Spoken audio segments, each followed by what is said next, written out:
The Beretta Brothers.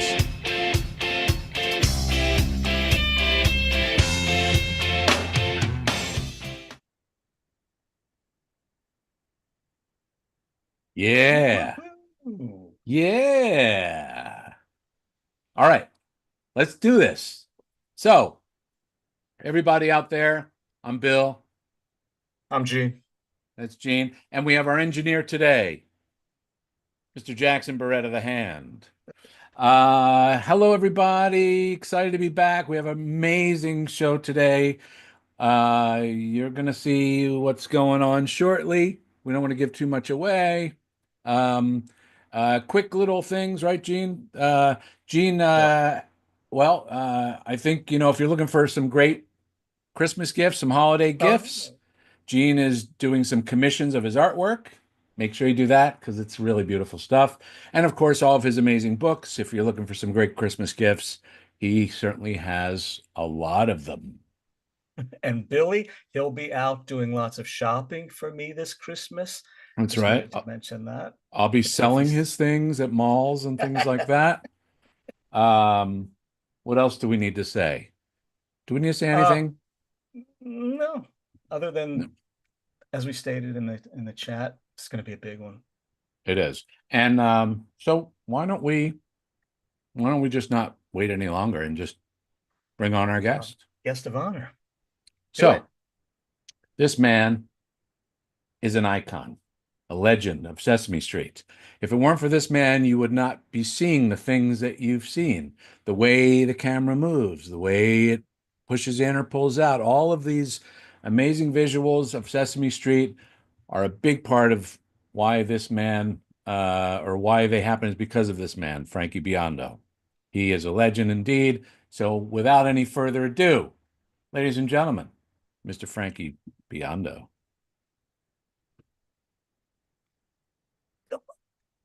Come on. Come on. Where is he? Come on already. Here he comes. What? Hey! I made it. I know how to click it right. You're here with us. I love you guys. Oh, I love you too. We love you guys. We were just saying how. Don't say I look good. I want to get a picture of myself from 20 years ago. I'm old. Don't get old. You look Tell good. them how old you are. You want to shock everybody? Tell them how old you are. Oh, Gene, you never age. My God. You got a little older. Oh, hey. A little, very little, very little. What the hell? Right. Tell them how old you are, Frank. Tell them how old you are out there. Excuse me? Tell them how old you are. Tell the audience how old you are. Well, if you turn around 68, 86. I wish I was 68. 86. I tried to retire 2 weeks ago. They sent me forms. And the forms are so difficult. What do they expect an 86-year-old guy to go through these freaking forms? So now are you officially retired now, or is that going to be coming up? Sesame Street doesn't know I'm retiring yet. Oh. We're breaking news? Season, and I didn't tell them I'm going to retire. 86, I can't make the trip. I don't live that close to them. Can we mention that? I mean, we just mentioned it. Is that okay? Yeah, we can. All right. Yeah, I don't care. You hear all the big news here. Big breaking news. Frankie's retiring. That's right. Wow. Now, Frankie, amazing. Can you tell the people why you think you're such a big shot? Yeah, what makes you so big? What's such a big deal? I'm not a big deal. Yeah, you are.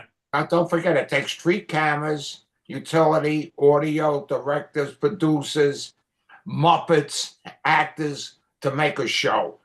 Everybody, because you got to realize one thing. If they weren't needed on the Studio 4, nobody's going to pay for them. So if they didn't pay, they're needed. Yeah, but you need a monitor. They're going to put a monitor there. They're all needed. We're all needed on every show.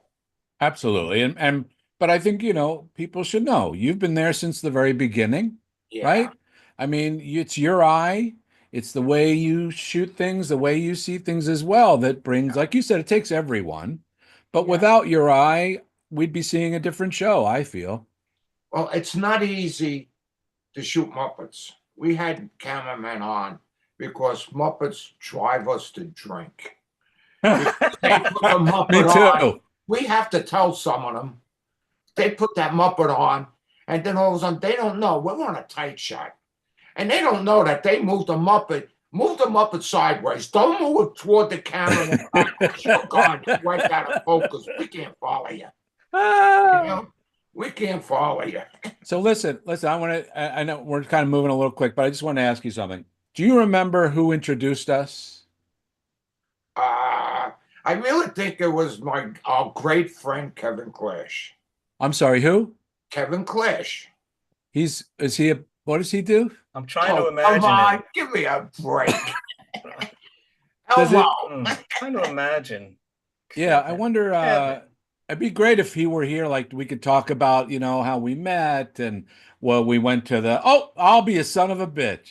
What? Oh my God. Oh my Jesus Christ. Oh my I God. can't hear you love guys. I got to him. bring up my volume somehow. I haven't You're seen good. him. Huh? he didn't Oh, I got get- it. He didn't get old either. Look at him. Please. You look younger. Yeah, well, yeah, right. You need more You need better glasses. Listen, your Oh my God, what a surprise. This made my day. pupils are still aqua. Yeah, I know. There's nothing around with bloodshot too. So Oh, you we look thought great. we I thought we'd love- surprise you with your old buddy here. Yeah. But tell him about how we met. Kevin, how you introduced us. Can you help? I remember? asked Sesame, could I have Bill come and play Elmo's dad for Sesame? Because we were doing the military home videos and Right, stuff. military I home think that's videos, when yeah. it started. And so Bill came and done it. And he saw this little old man behind the camera. And he was like, what is he doing? What is he doing there? And of course, he fell in love with Frank.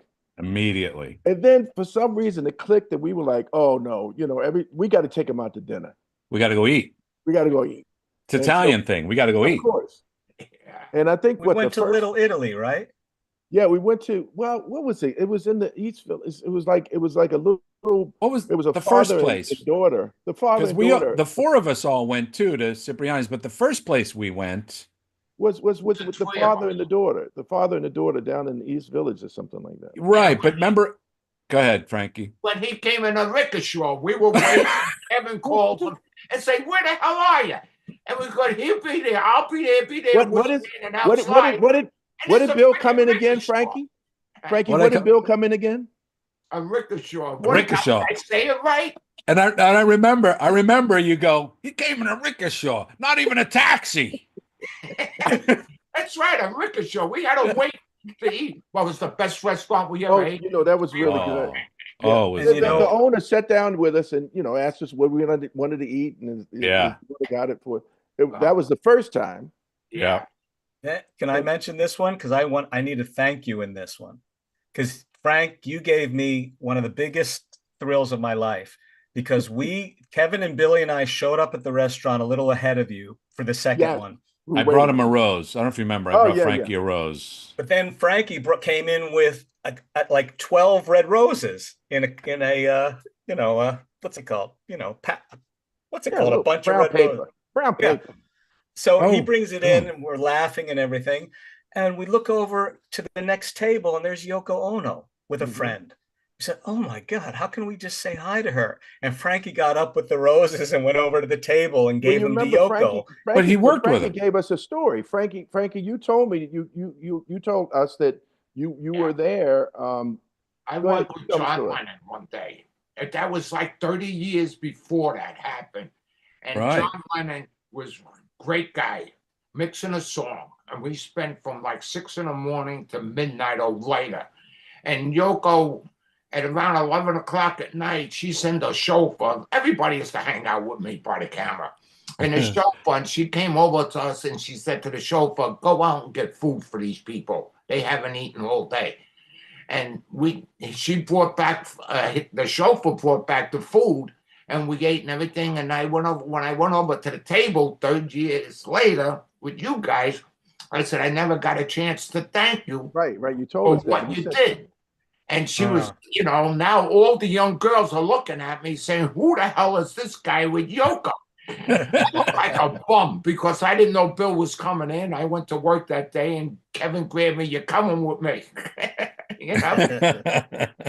Well, it was nice to watch you. It was she wonderful. came over to our table, said goodbye, and they're still looking at me. What the heck is everybody looking at me? And I think Kevin's going to enjoy it. No, it was wonderful to great. see you over there with Yoko and giving her the flowers. That was an honor to watch us, to watch you doing that. That was great.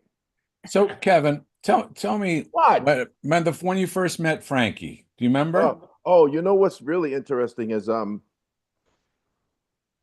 I got Elmo from Richard. Richard was performing, and Richard was done with him, and it was the end of the season, and there was 2 bits left. And Richard Hunt for people. Richard Hunt, Richard Hunt, Yeah. and I had to finish out the season. I didn't know what I was going to do with it because if Richard couldn't, didn't want, I didn't know what to do with it. But I got through the season. I went home. My mom, was a daycare mother, and I started, thinking of some things that I could do the next season with him. Came back, and there was a really wonderful little sketch that we did with Emilio Delgado, and Elmo about him going on vacation and stuff like that, and it was going real well, and I was like, oh, well, maybe. What really made me understand that maybe I have something that this is going to work is Frankie started to laugh while I was doing it, and I said, okay, there might be something here, and that's what Frankie did for me. I don't know if it was really funny what I was doing, but he made me laugh, and so I felt better about being what I was doing. So maybe he was laughing at you. Who knows? Yeah. No, never.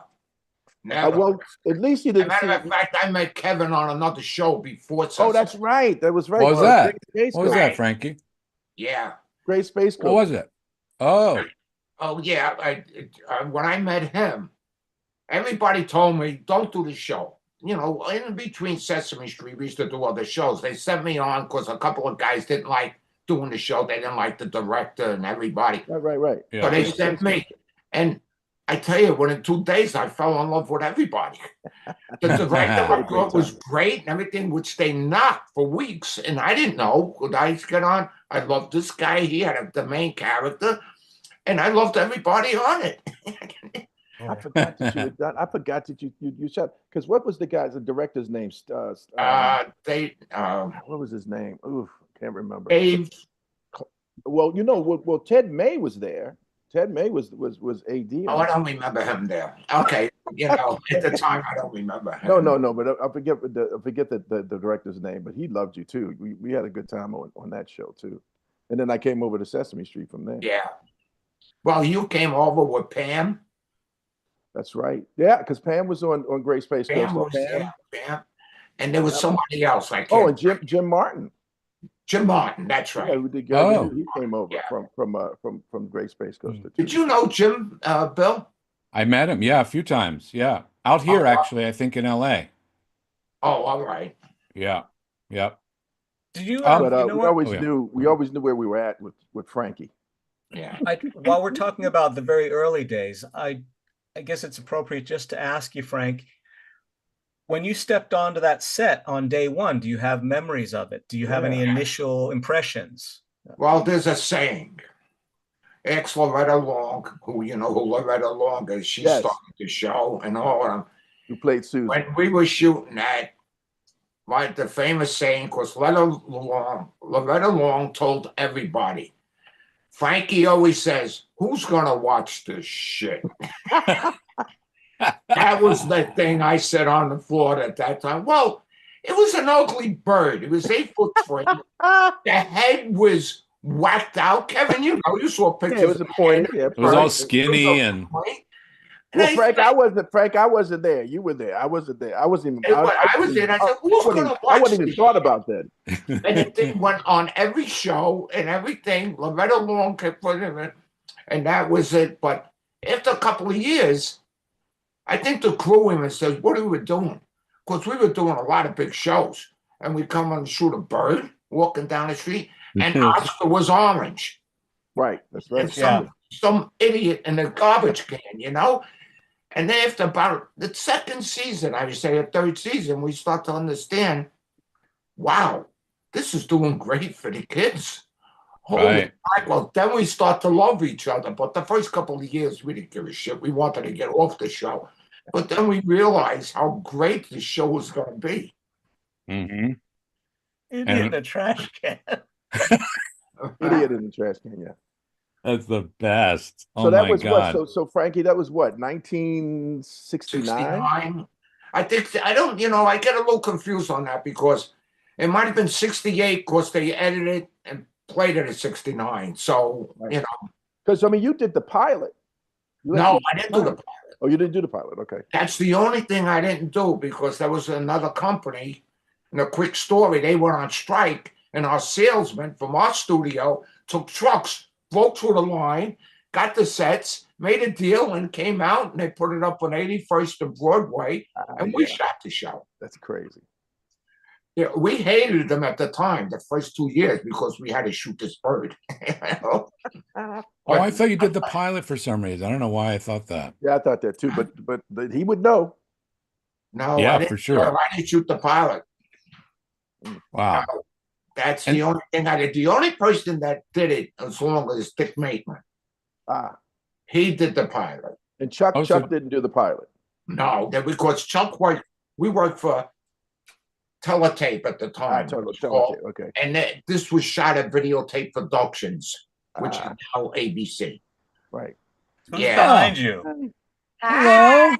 Hi. Hi, look who I got. My friend Kathy, remember? You have to bend down. Remember Kathy? Bend down. Hi, Kathy. Hi. You know, bend down a little Hello, more. bend You can down. see your face there. Hi, nice to see you. Kathy, this I'm is my leaning girlfriend. like I need. Kathy used to make Kevin. No, it wasn't Kathy. It was my second wife. Used to make him macaroni and broccoli. Oh, come on. The best. Hi, Kevin. Best. Kevin, hi, Kevin. That's Kevin. It surprised You me. remember man. me? Yes, We had lunch or dinner or something together a couple of We times. surprised you. And it's so nice to see you guys. I just wanted to mention, This is sorry, so just bad. hi. Nice to see you. I just want to mention, did you say, sorry, Frankie, who did you say did the pilot again? Who was the other person you said that did do The the only pilot? one that ever did Oh, the Dick pilot Maitland. that's still Dick around Maitland. is Dick Maitland. He was the Maitland. sound effects guy. Oh, really? Oh, He's the So he sound did- effects guy. Oh, he did sound effects. He's Not- been a sound effects guy since the pilot. Yeah. He did Oh, all shows. He that's got wild. 20. He has 22 Emmys. wow. wow. Oh my God. Somebody likes him. Yeah, I mean, he has a room built, whatever sound you ever need in this world. Oh, please. Yeah. He was the best. He is the best.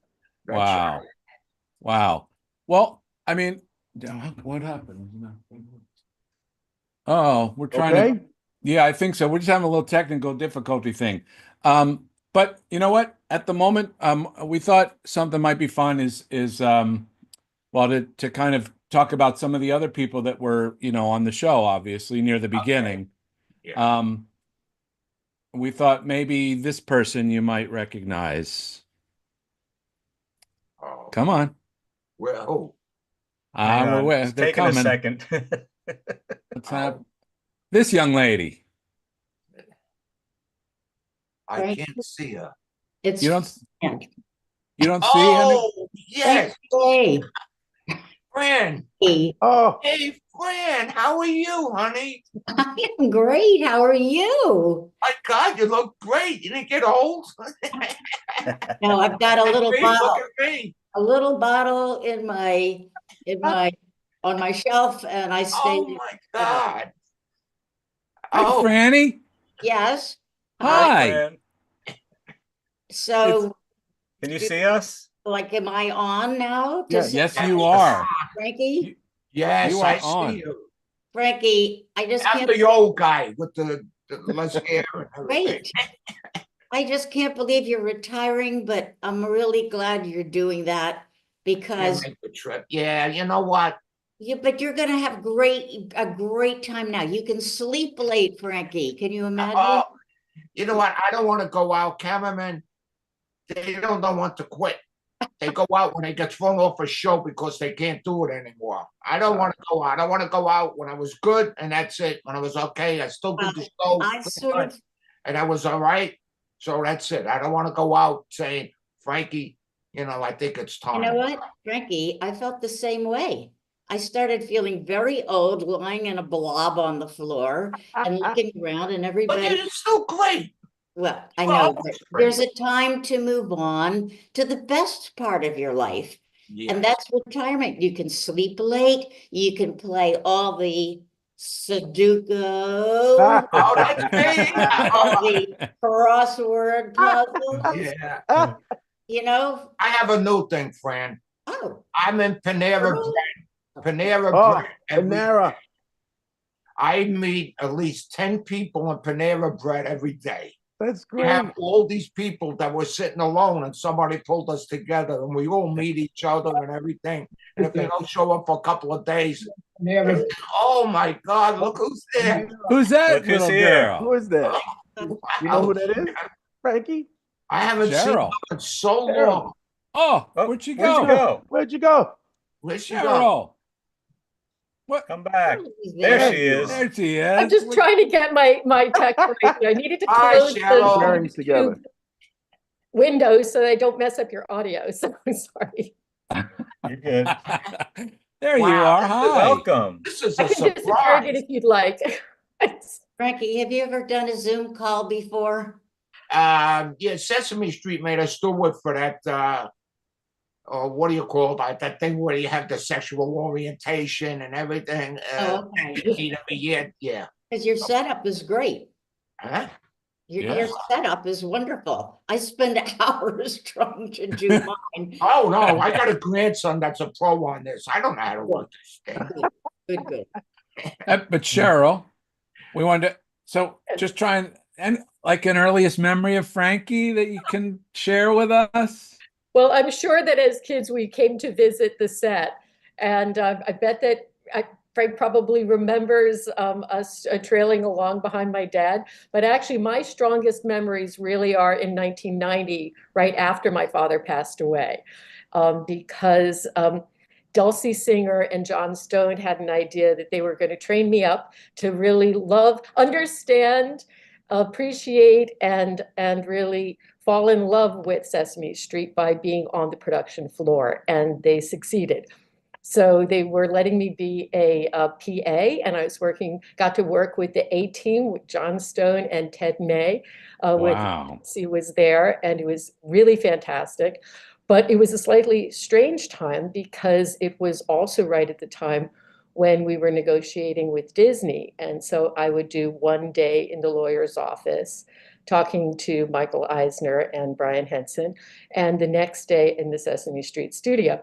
And there was nothing better than being welcomed to the set by Frankie, because Frankie Aw. made everyone feel warm and welcome and like they belonged and they were part of the family. And that really stayed with me for years and years. And that sense of being welcomed in, regardless of how completely chaotic and strange the reason why I was there was. Right. So- Right. Oh my In a God. way, let me tell you my end of it. You came on a set. We were happy, but we weren't that happy. Because now we have to be good. It was a Henson on the set. You know, when Frank Oz and Jim Henson and a daughter comes on the set like that, the Henson people, oh, we got to be careful. We got to be good, but we enjoyed every minute with you. Everybody thought you were doing a great thing, getting involved in our television production. It was great. It was a really special time. It was just for a couple of seasons, but getting to work with Arlene Sherman and Lisa Simon and to see the Oh, best God of the bless. best. God And that was bless. really fantastic. I know I'm included in this group to represent my dad, because otherwise I'm sure I would be in the later group with Laurent Lynn. Because one thing I do remember about that time on the set is that Laurent and I were starting at around the same time, and we had our hair was the same, we dressed the same, we wore the same blousey shirts, the same cinched waist, the same pants. And from the back, people would get us confused all the time. So I should be on the screen with Laurent, but he'll be in the next room. Wow. Well, beautiful seeing you. Nice, really nice seeing you. You know, how's your Well- sisters and your brothers? What's that? How's your family, your brothers and sisters? Very well, thank you. Everyone Yeah. is super well, and I think that there's such a fondness for Sesame Street, and I think the atmosphere you all created on the set was just the best. And that's Thank you. and in the workshop, we made a little hello video for you last week because we weren't sure who was going to be able to be on this call. So Bill will be playing that later. I'm going to do it now, actually. Now that Thank you you. mentioned it, if you don't Thank mind, you. we have a little something to share with you. Give me 1 second. It's coming up. Come on. Where are you? Where are you? Oh, where are you? Hey, where is it? I told you, Frankie, this wasn't going to go that smooth. Here we go. Oh, that's okay. Here we go. Let's see. Can you see anything? Wow, It's yeah. coming. Black Here we screen. go. That must have been hard to do. Happy trails to you until we meet again. We love you, Frankie! Happy trails! Oh, that was great. This So, is yes. special for you. Some Oh, thank you. non-puppeteers puppeteering just for you. It was great. I used to love those chickens when we used to have that on Sesame Street. Looks like my video's slowed for a second. Let me just try something real quick. Sorry. Oh, when he shows a video, it slows him up. There we go. Is that any better? Oh, I don't know. Probably not. It's still a little delayed. Endeavor. All right. Well, what am I going to tell you? Yeah, it's catching up a little bit. It'll catch So, up. I also wanted to ask you, Frankie, while I know this is, kind of we have a little kind of blend of people and different people from different things from Sesame, but I guess I'm curious what you did before you decided to become a cameraman. Was it related to the arts in any way? No. What was it? What do you want to do? I grew up in a gang of Brooklyn. And I don't know, in the 50s. And I don't know if you heard about the gangs of Brooklyn. Yeah. And I was getting in a lot of trouble when I was a kid. Yeah. And I said, I got to do something. So I joined the Navy. Then when I came out of the Navy, it was back to the gangs of Brooklyn. But they upstepped their gangs because I became a runner for bookie and take numbers and everything. I was pretty bad. And then I said, I got a job and got another job so I can, disguise my book, to being a runner and make money because I had to show some money I was making. And then it says, I said, I was looking for a job and they said, go to television school in the paper. And when it was the wanted ads, it says, go to, and I looked at the television. I go, there's a whole nother world back there. So I says, you know what? I went to the school and I fell in love with it. I fell in, they said, well, we'll take $1,000. I said, you gotta be kidding me. In the early 60s, $1,000. Forget about it. That was like 10,000. So they said, we got a deal for you. You give us $20 a week and you can come at night. And I said, good, I can keep my day job. And so I went at night. And I used to be there early. They said, you're always 2 hours early. I used to go part of the day class. I loved the business so much. It was unbelievable. So what you're saying is the moral of the story is for kids out there is that if you want to get into television, a life in Work the with a gangs bookie. and working for bookies is a great way to take you there. No, I think today to get into television where I am, you got to be lucky because in those days, it was only one school. And now maybe 2 schools, one in California, one in RCA in New York. Now every college has a television course. You can't get in for all the teen channel unless you know somebody. Hey, speaking of, working on the production, but I think finally we have somebody that we wanted to bring on for you to see. Somebody I think you might know. They should be on in just a second. Here it comes.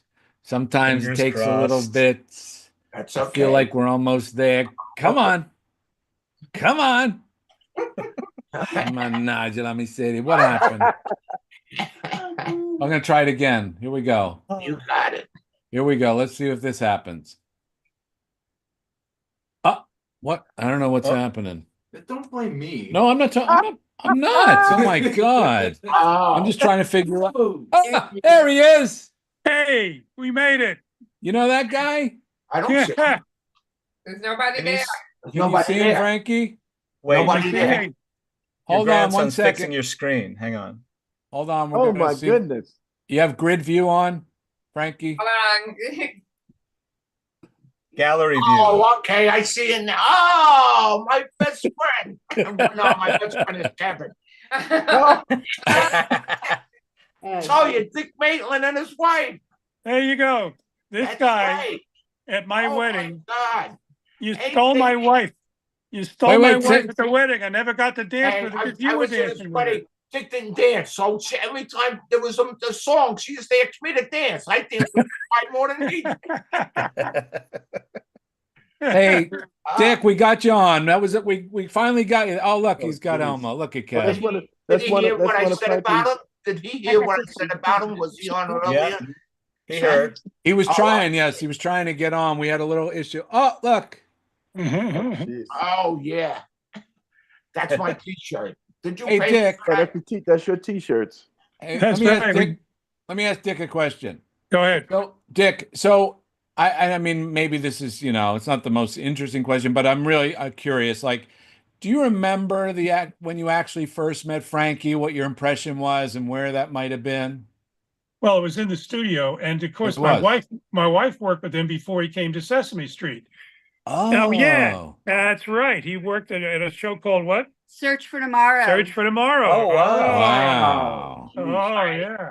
So by the time we got to the wedding, Frank said, "Hey." We were all friends. He got pissed at me because I was dancing with his wife a lot. And what's it like working with this man, Dick? What's it been like all these years? Well, the point was he set the standard for everybody getting along, and it became a family. And then we would throw parties at the end of the year, which Frank would organize. And most of these were done in the studio. And so all of a sudden, and they would put on a whole show in the studio, which he would be the MC for. And we would pack the studio with our people, and Frida Lip would clear the set and put all the food out. And it was unbelievable. We had some great stuff. My daughter got eaten by Snuffleupagus on the stage one time.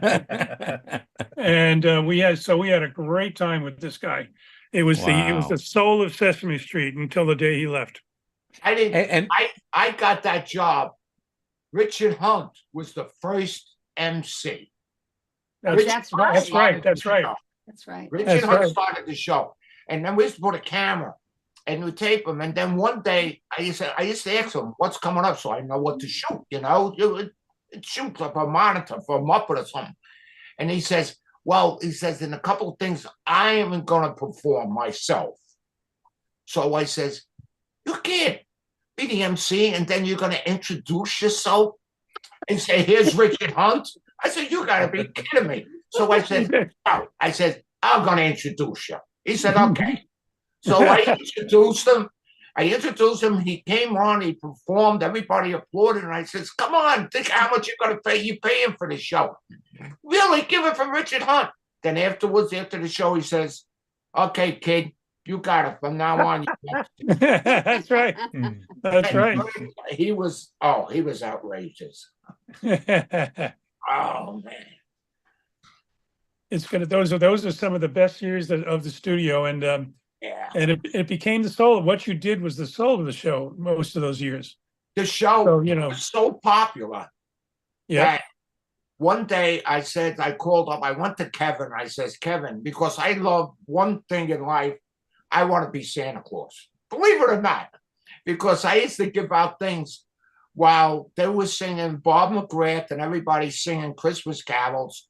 I used to put a hat on, sit in front of the stage and give out toys to every kid. So one year I had no toys. So I went to Kevin. He says, all right, call this number. Ask for this person. I think it was Ideal Toys that he used to get his stuff from. I called him and I says, "Who's this?" I said, "This is Frankie on Sesame Street." He says, "We heard about you." The lady said, "What can I do for you?" I said, "I need about 40 toys." She says, "Okay, let's put it this way. Let's make a deal. You give me 2 tickets to the rap show, and we'll send you 40 toys." I says, "You got it. Give me your name." 2 days later, the stage here said, "Frankie, you got to see how many boxes are out in the hallway. They gave me stuff I do. I want That was Fisher Price. Fisher Price They did gave me that. Yeah. big things. It was unbelievable. That's how popular the show was. Wow. Oh, yeah. And that's how popular you are. You are too. We're allowed to say nasty things on it. Not nasty. But do you remember when Elmo found puberty? Oh, I love it. Oh my That goodness. was so That was funny. Remember that one? that Joey You wrote. remember, That Fran? Joey wrote. Yeah. Joey wrote it. Oh my Yeah, but God, the place went crazy. That was for the rap party. That was That for was the for rap the- that was for the- party. it was for the rap party that nobody has any tapes of, right, everybody? Nobody has the tape of that. Oh, Yeah. But my son, who was probably The only- 10 at the time, thought it was the funniest thing in the world. Yeah. Here's one thing, Jim Henson, he never stood for the show. Jim, to me, was always busy, very talented, most talented person I heard. So he never stood for the show. There was this Muppeteer, I don't remember her name, the girl Muppeteer. She was going to perform on my rap show. So she said, "Frankie," she said, please, Jim is going to be here. He's going to stay to watch me. I said, "Okay, you got 5 minutes." Because all of a sudden the show, everybody wanted to do it. So I said, "You got 5 minutes." So Jim comes over and he says, "Frankie, start the show." I says, "Well, the people have to eat." He says, "I got to go somewhere." So I said, "All right." I start the show early. And I put the 2 people on that had to do it. I put the girl on. And he's watching by the viewfinder and watching. And the girl don't want to shut up. She don't want to stop. 10 minutes, 15 minutes, 20. He says, "Frankie, get her off." I had to physically go up to her. That's it. She wouldn't stop. She was a comedian. That's right. Oh. Never She saw will. her again. Never saw her again. She was gone. Next season, never saw her again. That's right. Oh, it wasn't right what she did. You know? Oh my gosh. Yeah. Hey, wait, real quick. Let me interrupt. I have a little video message here that I need to show you real quick. Hang on there, folks. Coming up here. Little message from somebody you might remember. Oh, pretty cool. No, that's- Why, yeah, I John? think. No, that's wrong. No, wrong That video. would be wrong. How's it doing that? Hey, Frankie, it's Why- Ed Christie from Muppets. It would be difficult for me to think back on Well, those Frankie, days. I got to get out of here because I'm with family. But listen, I love you. And Listen, how's the kid? how's the kid? How's She's your getting ready to turn daughter? 30. She's getting ready to turn 32. Well, to me, everybody's a kid. I You're know, a- but she's doing great. The family's doing great, and we all Oh, love you. And Please say hello. and have a wonderful retirement. You know, just Oh, leave yeah, everybody that's- alone at this I'll point. talk to you over Christmas. Leave everybody all right? alone. I'll Okay. call you over Christmas. And Thanks for remember, coming you on, better. Kevin. that's All right, right, love Frankie. you, and take Does care, Frankie- everybody. Take care. Hey, Yeah, take care. thank you. Bye, Kev. Bye, Kev. Thanks, Kevin. Hey, I'm sorry, Frankie, folks. you still have the recipe for the juice we made for all those parties that the stagehands would mix in the background? The punch? I didn't hear what you said. The punch we used to drink at the parties was made by the stagehands in a barrel in the back. Remember that punch they made? It was every year. Oh, Goombay Smash or The something. like that. Goombay. Forget it. Well, I you- never drank one of those. Oh, you did? Because I shot television shows. I never got so much nervous being an MC on a rap party that wasn't going anywhere. So I never Everybody else- drank. And everybody's drinking the Goombay rum, so. No. A lot of people got bombed. It was no good. All right, I'm going to try Let's this try one more this. time. Try one more time. Here we go. Hey, Frankie, it's Ed Christie from Muppets. It would be Hey, difficult for how me are to you? think back on those days I spent in the studios of Reeves Teletape, I Unitel, or Kaufman Astoria Studios without hearing your exclamations of, "I wept," or "adequate," or "what are you new?" along with your eye roll and your heavy sigh and the eventual hanging of your headset onto your camera. It was a great, great feeling to be there with you. I didn't get to know you very well, but it was clear that you were really funny, as well as incredibly talented and generous in your craft. I wish you all the best and for a happy and healthy retirement full of great times and great food. God bless, and thanks for making Sesame Street such a great place to work. Take care now. Oh man, Thank you, Hey, Ed. Frankie, it's Ed Sorry, Christie from sorry. Oh, Boy, oh. are we having issues. Okay. these are great. Are you guys hear me? Yes. Oh, yeah. Yes, Oh, we're yeah, coming we back, have- Oh, There we great, go. great gentleman. I'm sure our hair's changed together. He had dark hair and I had dark hair. Look at it now. Well, you look kind of okay. handsome there, Frankie. Yeah, My we wife all- says you look kind of handsome, like at the wedding. Yeah, Oh. Frankie, let's go back I and think dance she some liked me more. because I had dark hair at the time. All Well, right, we're Dick had gonna. hair too. Dick had dark Oh. hair and curly hair.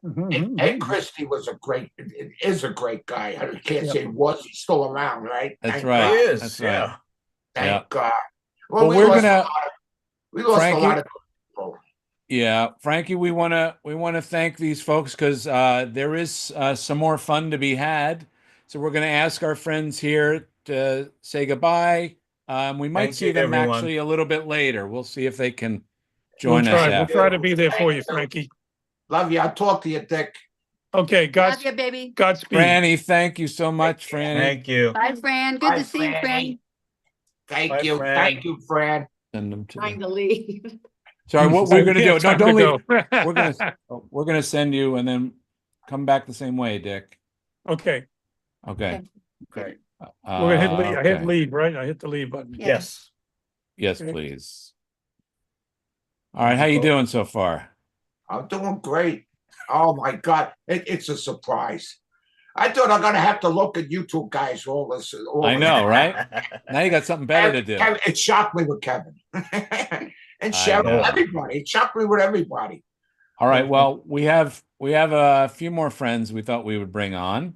Let's We're see, not Jackson, finished. you're good to go. You know which ones, right? Yep. All right, go ahead. We'll bring them in. Here's some more friends for you that want to say they love you and that they're excited about your retirement. They're coming on shortly. Here they come. Mr. David Rudman. David. Hang on, here comes Frankie. some more friends. We have Laurent Lynn. Les LaRue. That's not Lorraine. That's Les LaRue. We have Exactly. Bonjour, François. Marty Robinson and Allison Bartlett. Hi. Hi, how are Hi. you? I haven't seen you in so Oh my long. God. Can you How Where's are Pam? Marty. can you see everybody? Oh, I Can you so see far, Marty? I see, yeah. Howdy. See Allison, Hey Marty, guys. Les And LaRue. there's Pam. Pam. And I never Pam. remember his name. I used to call him Les LaRue. I remember Pam. that. Hi, honey. You haven't- Forget Frankie. about it. Forget about it. Frankie. I didn't know Um, you was a font.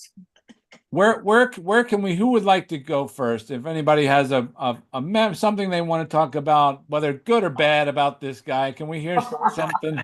It's all gonna be So- bad. It's all Yeah. bad, right? So, It's Allison, why horrible. don't you start with a bad Ah, story? shit. Frankie, Marty, I was gonna see if you remembered this, and Frankie, I don't even know if you remember this, but every time I think about it, do you remember? I am really fast. I know I'm really fast. It really is a blast to be so very fast. Can you hear me? We hear you. Yeah. I didn't get that. Oh, one more time for Frankie. One more time for Frankie. All right. There was a thing I did on the show that you always made me repeat, and Marty and I did it together. It was Gina and a turtle. And it went, I am really fast. I know I'm really fast. It really is a blast to be so very fast. And every kind of race I come in first, not last, I'll say it to your face. Oh. When you were really fast. Do you remember you used to make me Yes, say I that? remember that. Every time I go, I tell you where we shot. We shot in the arbor, we shot it in the arbor. right? We shot it in the arbor. Marty, I Right. don't even know if you remember that. You were doing a Oh. turtle. And You kept I am really fast. I know I'm really fast. It really is a blessing. He's a very fast and every kind of She amazed me. I couldn't believe how she was singing that song. I used to tell everybody. I don't know how she even rehearsed it to get that song. And I still know it. 97 years later, I still know it. Oh my God. Wait, Marty, your audio's off. We can't hear you, Marty. There you go. There you are. You remember it because Frankie reminded you to repeat it over and over and over again. Every time I'd go on set. Every So time. I guess I was doing a turtle that was kind of slow or something. Yeah, and so I was doing that, and you were going fast and slow. Fast. It was opposites. I don't remember my part.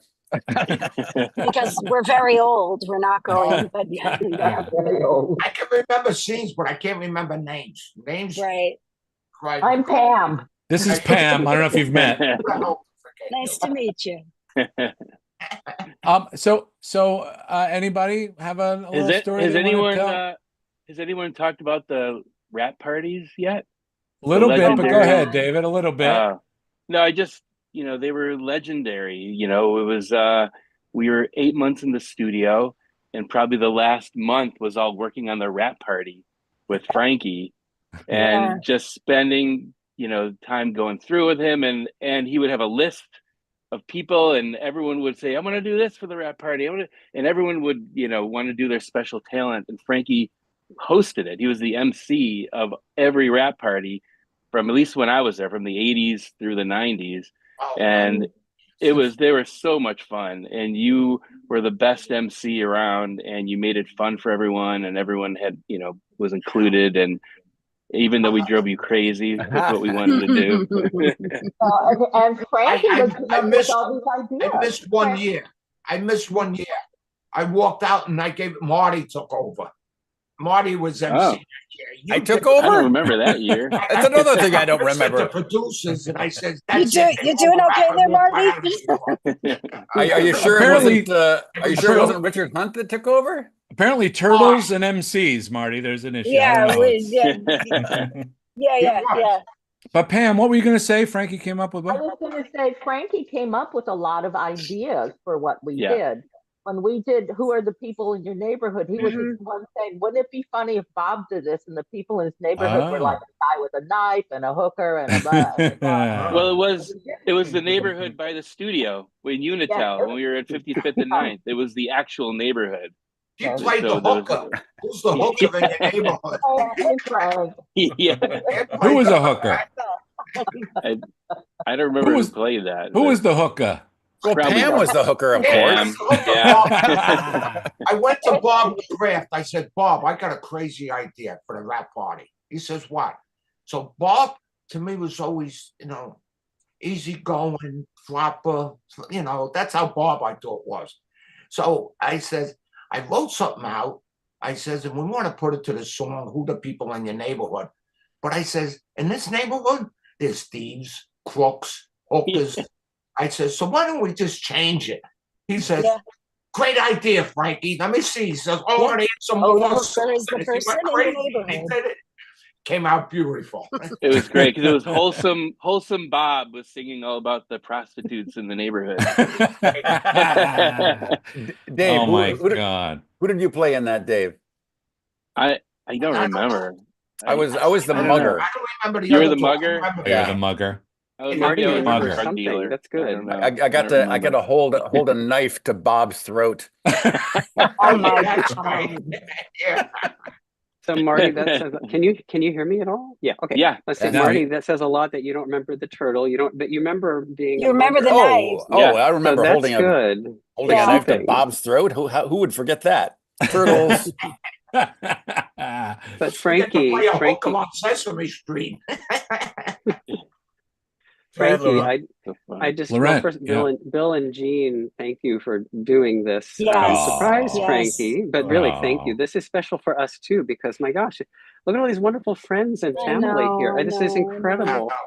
Frankie, we're here for you. You brought everyone. I'm truly blessed. Let me tell you something. I am truly blessed having so many people that I work. I always had a saying when I used to first take the train, I used to go on a Long Island Railroad. And I used to look at these people going to work, and they all had a puss on their face. I had a smile. I couldn't wait to get to work, because I really loved what I did. And the people that were there, there was nobody. Everybody was great together. Maybe one or two here and there that you say, but they finally came around to our way, having a good time. And Kevin used to have a thing. Kevin isn't here. when it was down, we had a thing between Kevin and I. He said, when the floor was down and, you know, everybody felt down and everything, I used to say something stupid. Yeah, you guys, and Kevin used to come back at me as homo, yeah. And all of a sudden, everybody start laughing because Kevin always said, the funnier you guys are and the more up you are, the better performance you're going to perform. And we used to do that. We had a thing. He used to look at me and go twist his head. And I know I had to say something stupid. And people thought it was I always said something stupid. But I was going to say. Yeah, it was just a great bunch of people to come to work with. It really was. Well, you had so many classic Frankieisms that to this day, even though you're not in the studio now, your presence is still there because once a day you hear a Frankieism from somebody. Do you have an example? It's like while I'm young, too late. Right, that was average. Classic, average. That was average. And after a big Forget scene, about you'd it. hear like, wept. Yeah. I wept. How about was one of my you get favorites. paid for this? You get paid for this? I got a new drug for you. Try acting. Yeah, try acting. Last 2 years, I got sick. And that's why I didn't do the show. I was sick. I was in a hospital for almost 80 days. Wow. 80 days. That came through Sesame. And then next year, I felt great. And don't you believe it, 3 weeks before Sesame, I got COVID. And I got it bad. So I couldn't do that season. And every time, and then they came out with that stupid thing that you got to have this vaccine, vaccinated and this and that. And then I was sick again. Oh, my God. So, but I really missed it. No qualms going back, but I don't know if I can still do it. You know, I've always been really jealous of all you guys because I know how much fun you have there, and I got to come and play a little bit. But that brief moment, clearly, Frankie just popped out, right? You knew he was like the mayor of Sesame Street or something, right? Yeah. And immediately I felt welcomed, and you know, it was like I had been there, and I just can't imagine what it must be like for you guys to have spent so much time with him for so many years. It's I don't know, it just it's hard, it just not breaks my heart, fills my heart to think. It cracks it open. Yeah. One of the things that I'm thinking while I'm looking at all the boxes here, is how much everyone has been through together. Bill, you're right. Like every single person on this box, we went through births, deaths, and that's good work. Yeah. It's literally like I'm driving and I'm looking at these boxes, remembering, oh my God, each of these boxes is like a piece of. There's like a chapter of my life here. So I want to like say thank you and I love you. This shows me, all these boxes, what it shows me. It's how great you people were. Really, how great you people were. Because if you weren't that great, I probably wouldn't talk. We all talked together. We all had Marty, I fell in love with Pam. There's not one person I didn't fall in love with. Bill, when he came on, I fell in love with him. Oh, we used to go to dinner with Kevin. I knew you fell in love with me, Frankie. I knew it. I knew you fell in love with me right away. You tried and tried and tried. Well, also, you know, you didn't want an old man, so you had it. No. Come on, first time you remember you were in love with him too. I first met Frankie on the show. Sorry, Frank. I first met you on Space Coaster, and I was really fresh off the boat from Hawaii, and I had no idea how people act in New York. You scared the living shit out of me. And that's the first person you meet, Biondo. Man, I worked with, and he was. That happened to a few people, but once you got to know me, you know I was only kidding. I loved you, but I used to go average. Yeah, right. How's your performance? It's to get scared. Frankie, I had the opposite. Oh. Well, go ahead. I had the opposite actually, because my first day, I like all of us when we first started, I was 12 or 10 years old, or possibly 5. And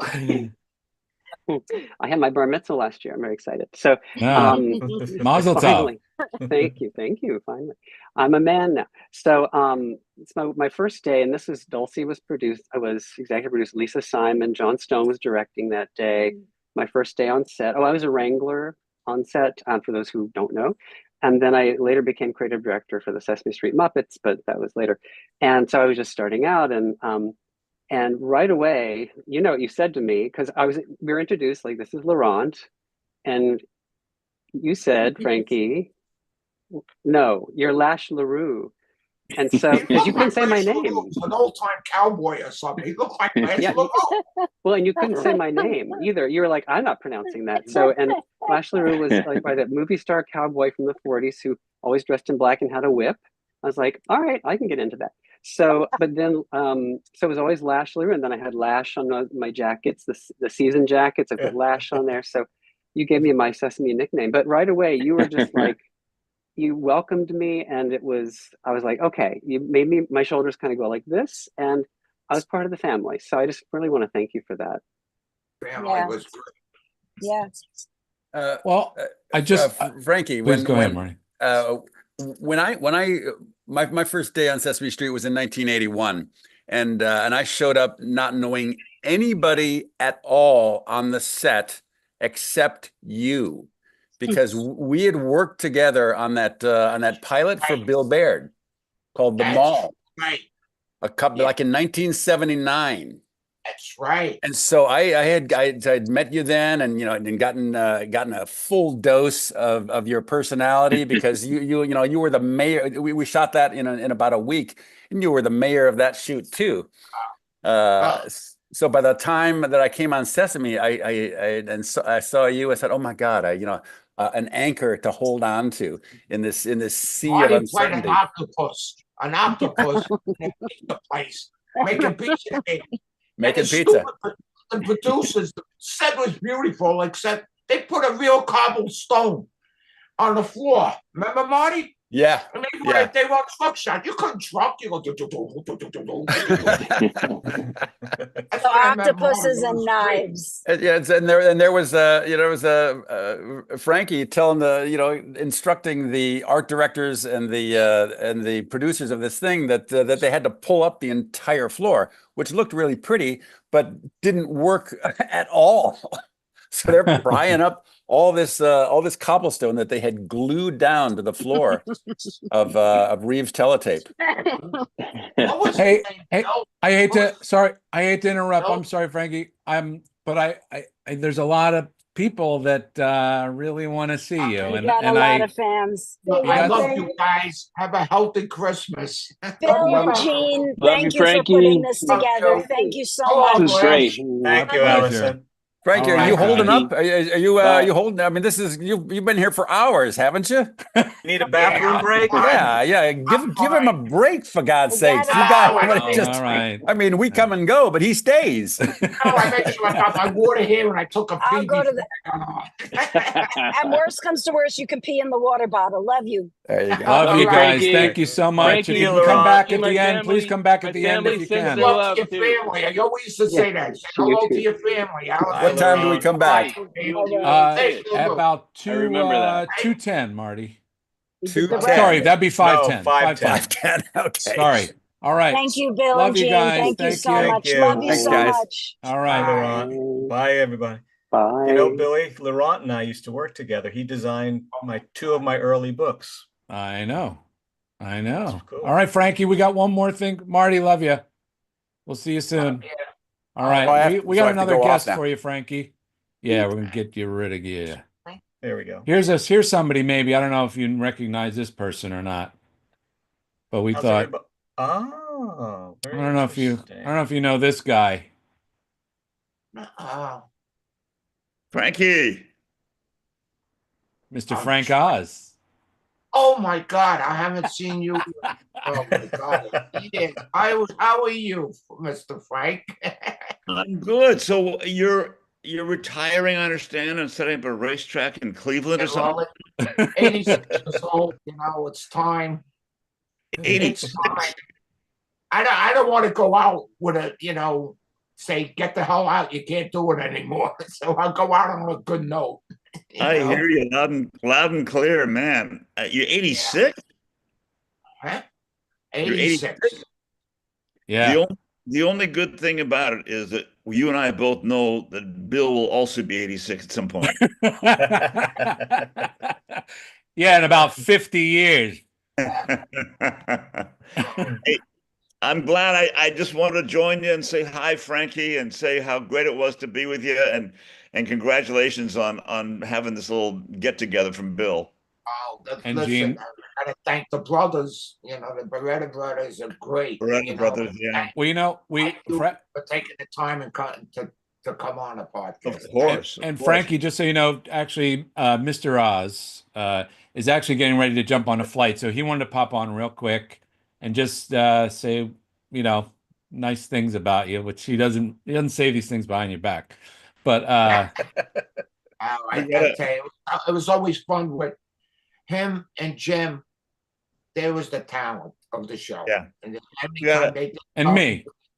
I used to love it. But we have And me, of course. Frankie and I have a lot of good memories of Jim and John. Yeah. Yeah. Aw. Those are special times, weren't they, Frankie? Yeah. Oh, it was special times then. And it's hard to believe when I think back at some of the stuff that you and Jim did and everything, and we did with Richard Hunt, Jerry Nelson. I just can't buy that they're gone. I just can't buy it yet. Yeah. And we're just lucky that we're able to experience it. Nobody else has experienced that, Yeah, why am I still here and they're gone? That's what I don't understand. I think it's because you're much more attractive than them. Oh, I think you need glasses, Frank. Hey, Frankie, I gotta run. I'm packing to go to London and all that, but I want to stop and give you an electronic hug. Thanks a million, Mr. Frank. Thank you. Thanks for Frank. stopping, Frank. All Take right. care. Take All care. right, bye.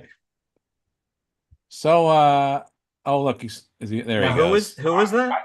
His name is Frank Oz or something like that. Ashkenazi or something? I don't know. Some guy. You didn't recognize him at first, huh? No glasses. That's what threw you. First, and then I had to wait in because I just waited in, and then all of a sudden, I know. I saw. Yeah.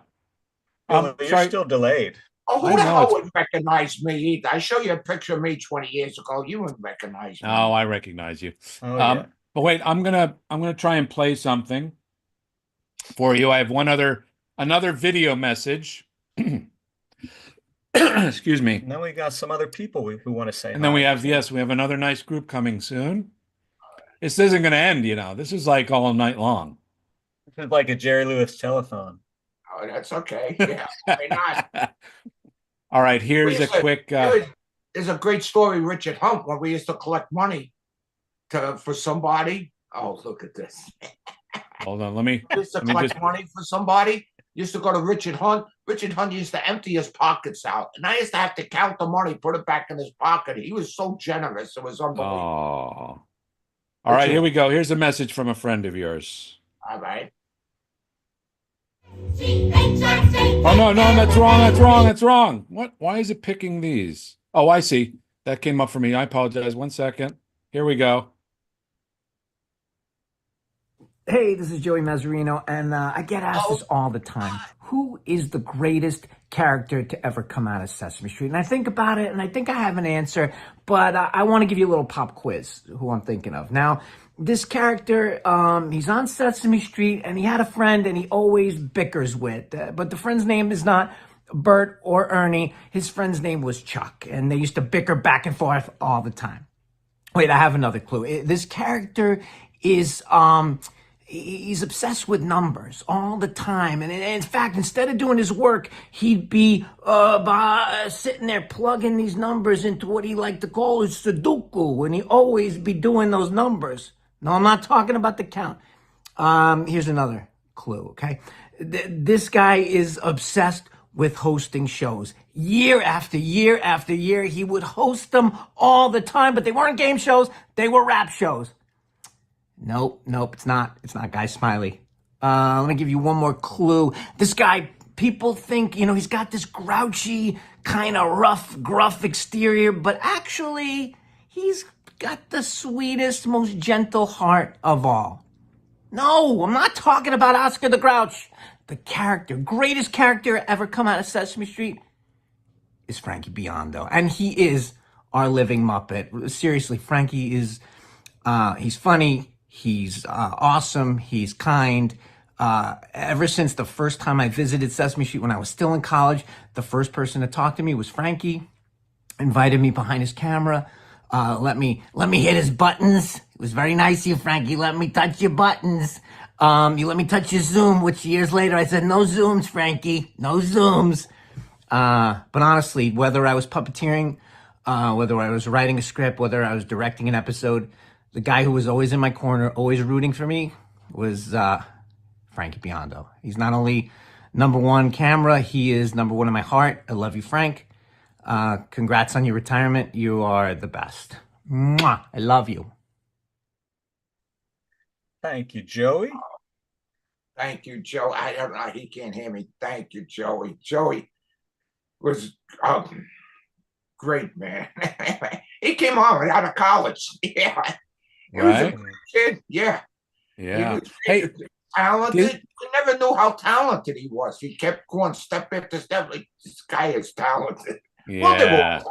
Everybody was talented. And is this playing? Is the video playing slow? Can you tell what's happening? Can you see it okay? You're the only one that's playing slow. Okay, but the video you can see okay, it worked. Oh, the video was fine. Great. Okay. All right. Well, we got some more people coming. I don't care if I'm slow and delayed. How long did you take to put this together? Oh my God. All right, here we go. What do we got, Jackson? Who's coming on? We got. Go ahead, just hit it. Yeah. I don't want to say it's a surprise. Here we come. Here comes some people for you. God. Oh, how many? Oh my God. Recognize any of these Karen. folks? Oh yeah. Oh my God. Hey, Frankie. Hi, Frankie. Hello, Frankie. Hi, Frankie. Hey. And Kenny. Berettas, of course. Oh, yeah. Hi. Gracious host. Hi, Berettas. Hi. Here too. Stephanie. Hey, Hello. Peter. Hi, Frankie. Oh, hey, Mina. Casey. Hi, Carmen. So listen, why don't we God. So I'm just gonna call out somebody and maybe you can share something with us as we go around. All right. I'm just gonna do a random thing. Is that good? All right, here we go. Let's start with how about Karen? Let's start with Karen. Okay, we could start with Karen. Yeah. So, hi, Frankie. Love you. How are you? I love you too. Yeah, I called you for your birthday, but I got your voicemail. I know. How many phone calls? I'm sorry, honey. Yeah, it's all right. It's I all right. miss you. Yeah, I miss you too. I miss you. I love you. And that's one of the things I just wanted to say is I was on Sesame from like at the workshop from like 1990, but then on Sesame from about 95 to 2005. And I was responsible for the crew. So of course, Frankie and I worked very closely together. But it was, I think from the very first day, Frankie, I think we loved each other. Isn't that fair to say? One of my dear. Are you a hot looking chick? Of course I was. In those days, yeah. But certainly Fine. one of the sweetest and kindest and frustrating all at the same time and funny. We all brought our families on, and everybody that worked on the show, whenever you brought your family on, everybody was so lovely to them. And my nieces, all 5 of them were on the show growing up through there until they were probably like, 12 or too old to be on. Wow. And they're all, working now, college graduates and everything. And my sister and my family still say, "How's Frankie?" So they still ask about you. I told them that what was happening today, and they said to say hello. And my quick little story, which I think might have been the first time my one niece was on, and we were doing a spot with Grover, and it was zanahoria, a carrot in Spanish. And my niece 2 days before got braces she was like 8 years old. So she had trouble, like talking and actually biting. It was all, and they were supposed to bite the carrot. So in the middle of the take, my sister had taught her how to fake it because she couldn't bite because of the braces. And then Frankie yells out, "Hey, the one in the middle, she's not biting." That was, my sister told me to say, tell him that. And the kids will never forget that. She's not biting. It was years, we were friends years after that. That was at the beginning. I loved you. I loved everybody here. Yeah, we Aw. loved Except for Noel. Except for Noel. Well, then let's hear from Noel. Since we don't like, since nobody likes Noel, let's hear Exactly. something. So this would be Yeah. quick because I have Yeah. other people to insult. So Yeah, this shouldn't it's take the long. holiday Go ahead. season, so I'm on a roll here. So yeah, that's one of I like think I like Noel's mom more than I liked him. everyone liked Noel's mom more than they like Noel. That's one of my regrets now of being a director for Sesame. I don't get to yell at you to focus. Oh, that's right. I don't get to hear you. I don't get to hear you say woof. And yeah, but I started the show in the fall of '82, and I just remember all, like the '80s of like not just the shows you were pretty much like the camp counselor, like between organizing the shows, organizing like the T-shirts, getting Carol to try and draw the T-shirts in time to get them printed before the end of the season. So you were like, the den mother, the camp counselor, the organizer, even like the makeshift Christmas party, and making poor Dave Connor sit at the piano and play the 12 Days of Christmas. So yes, so that's what I remember most about you. Right. Sweet. And your big mouth. Well, sorry, Frankie, you were going to say something. No, I said I love Noel. I loved all of you guys, Oh, yeah. Yeah. I apologize for the delay. I'm having some technical things, but we're movie, that series with remember that series I talked to you about? Who? In the mountains. It was all Southerners in the mountains, big guys. Oh, I can't remember the series. When did you start taking psychedelics? Oh, I can't. And why weren't you sharing? Because I think Tyler should have been on that show. That's all. It was just hey, let's Tyler, are you talking about? I didn't know who you meant. You meant Tyler. Is that who you meant? Tyler, yeah. Oh, well, Tyler. Tyler was always. Why didn't you do it? They were all great. Everybody was great. So, Tyler, any thoughts about this young man? Having Frank kind of sort of politely let you know that perhaps when the shot wasn't on you, your head may have creeped into frame a little bit by just hearing this, "Tyler, you head ski." Sometimes during a take, but not often. And also, my particular joy was when we changed over our Rolly system. I was the first one to bring in that one that wasn't one of the kind of wooden old caster sound making things, and I kind of brought in some new ones that had plexiglass deck and some, basically inline wheel. They were much quieter. We discovered them on the Muppet series, and I brought some in, and we were making the changeover. And the first time I had it on set, and I was rolling it around, Frankie called me over and he said, "Tyler, that new thing, is that 'cause of your size?" Oh, shh. And I said, no, Frankie, it's because they're quieter. But thank you for asking. Oh my God! It's hard to shoot. Tyler is not a small guy. It's true. He used to sit on a roller. He was big. And then you put somebody next to him like Stephanie. Oh my God. They had such a rough time getting it. And poor Tyler, because he was a big guy, there's nothing wrong being big, but to shoot him up like it was tough. We keep having, because I couldn't change my shot. They had to change it. And it was really tough. we keep having some natural segues. I think we go to Stephanie now. Oh, Frankie. Well, every time I see Frankie, he always asks, "How's your hubby?" And the hubby says hello. Mr. Shemin says sends love to everyone. I will.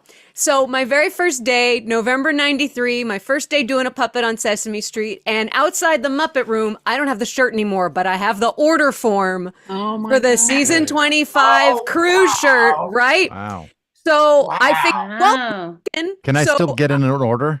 yeah, well, you know what? I'll tell you what. Adult T-shirts were only $4.50 in 1993. What a bargain! Adult sweatshirts $8.50. Come on. So I figure, okay, well, it's legit. I'm technically working on the show, so I guess I've earned the right to order a shirt. And then on the back, yeah, exactly. I see this on the back. See Frankie, give your form to him. And I ask, who's Frankie? Because I hadn't been to the set yet. And it was the only day of my life that I didn't know who Frankie was. And after that day, he was the first crew person who remembered my name. You and Emilio and Roscoe were the first people to remember my name. I didn't meet Emilio and Roscoe. I met them after I met you. But, I'm sorry, who are you? What's your name? Yeah, I know. Ms. Osbar, my name is Stephanie DeBruz. I'm a big fan. You may have remembered I right-handed you a couple of times. Oh. It was a long time ago, though. You know, it's that character Rosita. It used to be a character. But Frankie, it always meant the world to me that I didn't know how, it unspooled, the legend unspooled over the time that I spent on the set. But the fact that you were the first one on the crew to know my name meant the world to me. Still means the world to me. I love you, my paisan. You were great. What you meant to me is I had a great singer for the rap party. You're nice. For the rap party. Remember the song? Yeah. And that meant the world to me, too. She used to take it over and then finally sang. She was a great singer. You're nice, Frankie. I love you. And I guess I will. I guess it's the natural camaraderie, but again, we have a little segue to Carmen, I think. Oh, Frankie! Oh, the set is not the same without you. So like a whole lifetime together. And I remember I started it in 1988 as I was just observing, and Frankie was a legend in 88. I remember that Pam Arciero introduced me, and he's been here since the beginning. But I don't know if you remember, but I couldn't understand a word you said, and you couldn't understand a word I said. And for years, we went like that. And until I remember when I started working with Rosita, that you start calling me Mira. But then Emilio Delgado was there too, and he was like, you were like, oh my God, there's two Miras here. So okay, Emilio, you're gonna be Mira uno, and Carmen, you're gonna be Mira two. Dos. Remember? How's your son? Oh, he's doing great, and he says hello, and he remembers. Say hello from me. As always, Frankie, when he came to the studio so many times in the set, he used to sit down in your chair and play with your camera, and you were always there for him. Yeah, so many stories. The rap parties. I mean, yeah, the rap parties were amazing. I'd like to have one more rap party. Yeah.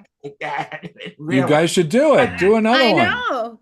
Just you because, should organize you know it. what? I always thought why I did what I did is that there's so much talent from you guys that really it's not only Muppeteers, but who sang and who did this and who played used to play, who played the guitar and who did this, who did that. There's so much talent. We got the best show in the world. We got the most talented people. And that's what I loved every minute of it.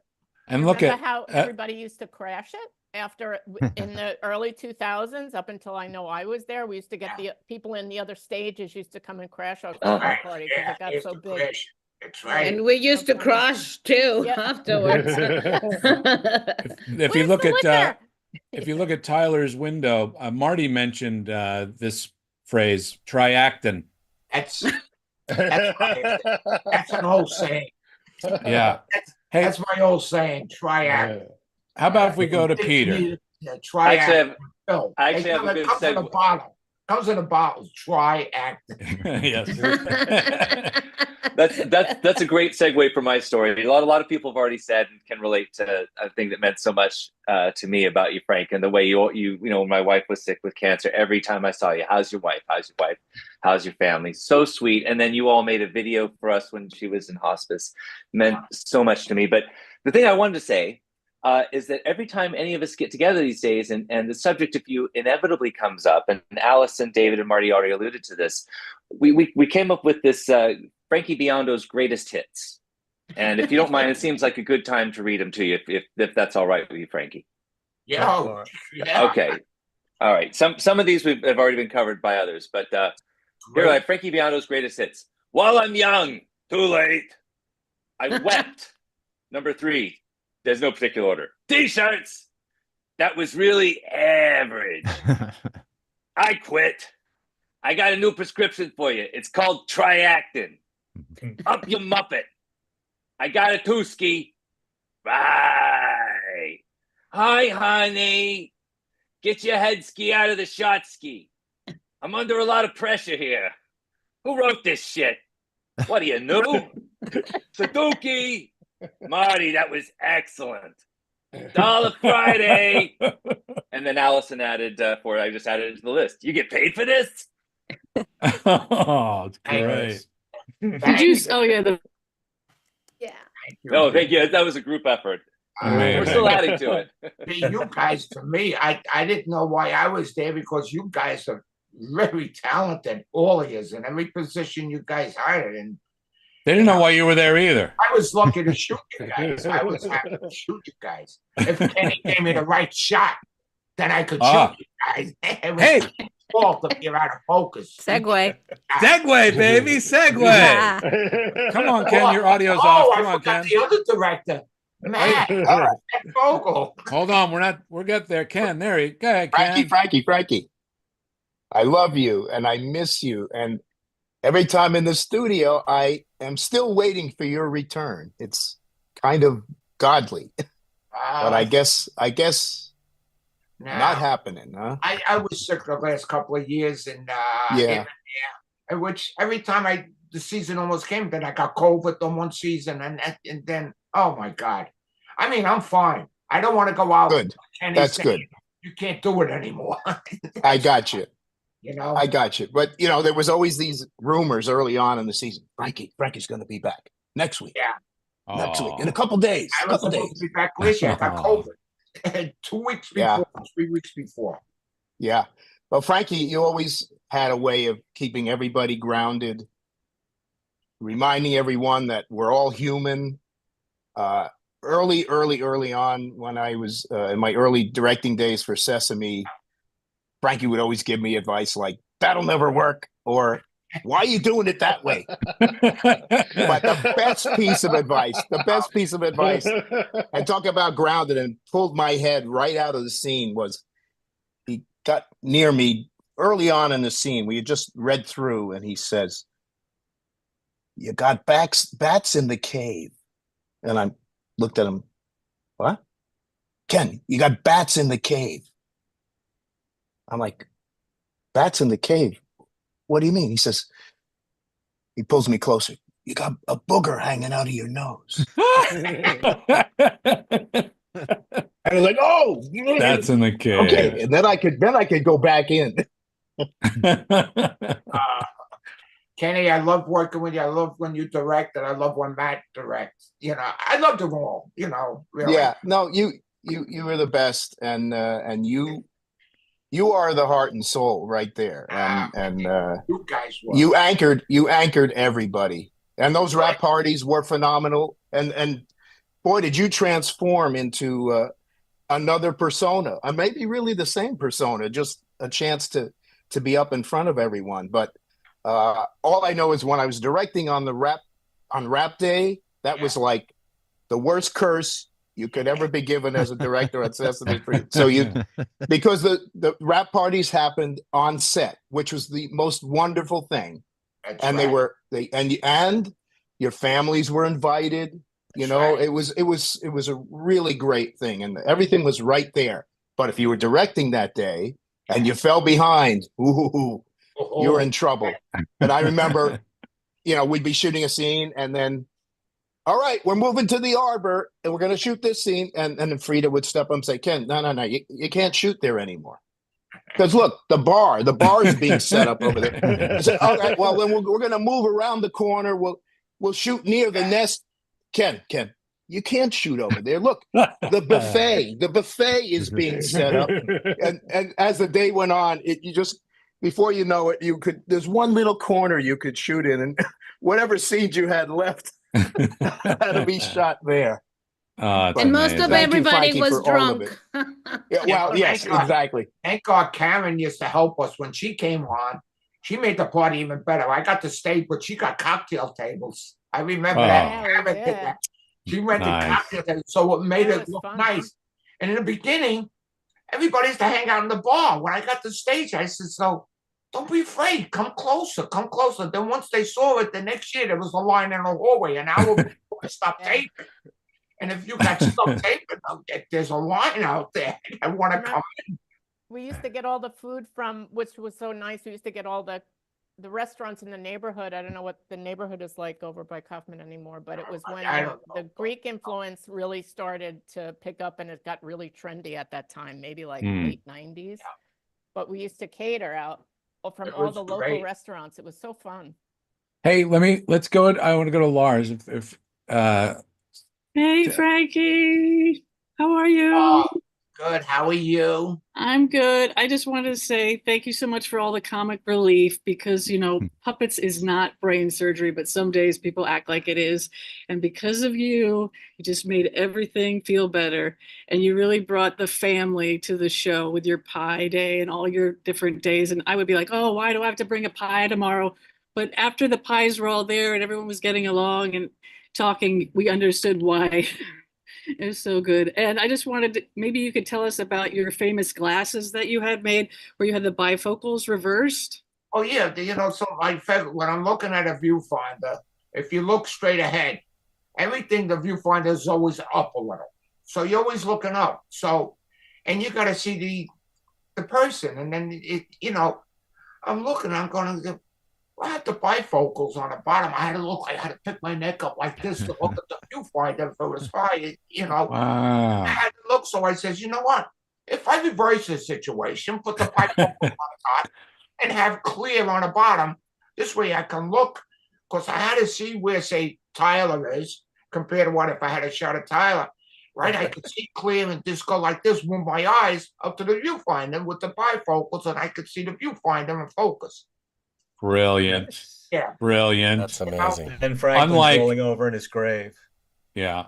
It just helped me, It's such a brilliant idea, unlike somebody like Matt Vogel, who doesn't have many brilliant ideas. Perfect segue. Again. Yeah. That'd be good right Perfect. there. Yeah. Hey there, Frankie. How you doing? How are you? Were you in the parade? No, I wasn't this year. No, He no. skipped it. No. No. I don't know who. I don't know. I don't know what poor soul did Big Michelle Bird. was standing there with an umbrella over the Big Bird. You were Yes. Big Bird. No, it was. Yeah. Thank God. Yeah. But I just want to, picking up on the idea of family here and how sweet you were to my kids when they'd come to set. You'd sit, you have them operate the camera and point. I'm sorry, Matt. Do you have kids? You have kids? Yes. Yeah. Actually, I have 5 kids. Oh, really? And, Okay. Yeah. I A lot of wasn't kids. sure. And so the thing I wanted to say to Frankie actually was, for a while there, early on when I was there, in the early 2000s, for like every season there was a new Vogel kid. So after a while, on the first day of a new season, I'd come into the set, and the first time I'd see Frankie, and he'd be like, "You having another kid yet?" And I'm, no, Frankie, we're not. But we're gonna hold at 5. But Frankie, I'm gonna miss you on set. I love you. I wish you a happy retirement, and I'd just really love maybe just one more time if I could just hear you say, "I quit." I quit. Yes, thank you. I was great working with you, Matt. Really, it was a lot of fun. I So really much fun. enjoyed working with everybody. Like I said, everybody's a pro in their own business. I do camera. Who does Muppets? Who does this? Who dresses the Muppets? If we didn't have a good dresser, everybody, who the producer, everybody was great. It takes everybody, even the utility guy, giving you a monitor, right? If it wasn't for that guy giving you a monitor or that girl giving you a monitor, you won't be able to see what the hell you're doing, So everybody had a job and everybody did it. Our crew was good.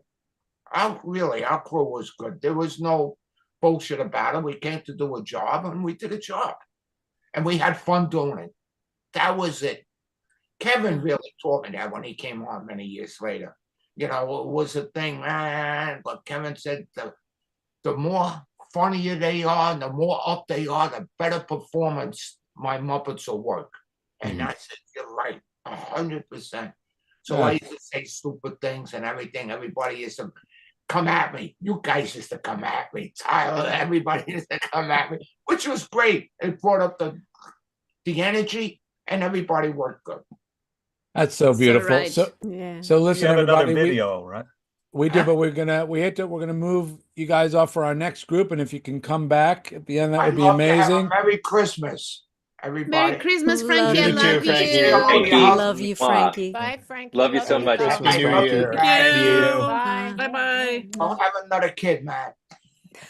That's so funny. I keep 20 telling minutes, him too. I keep saying he needs another girl. Oh, he's got all those boys. He needs another girl, I think. I know. I know. In there. Up, yeah. Noel's still in there. Get me out of here. What the hell, Noel? Leave. He's squatting All on right, our show. So real quick, I know we have some people waiting, but we have another video that we will show real quick. Someone who couldn't make it. So the videos are obviously from people who just weren't able to make it. They tried, but there's a TV show on that they couldn't record. Sorry, it's just taking a second here. My computer has just been awful today, but we'll get there. Wait, why is it going over there? Okay, sorry. Give me 2 seconds. Reduce the size of that. Almost Who's in your room there. with you, Frank? Who do you have with you? Okay. Here we go. Okay. Hold on, here it comes. This one there, and here we come. One moment. And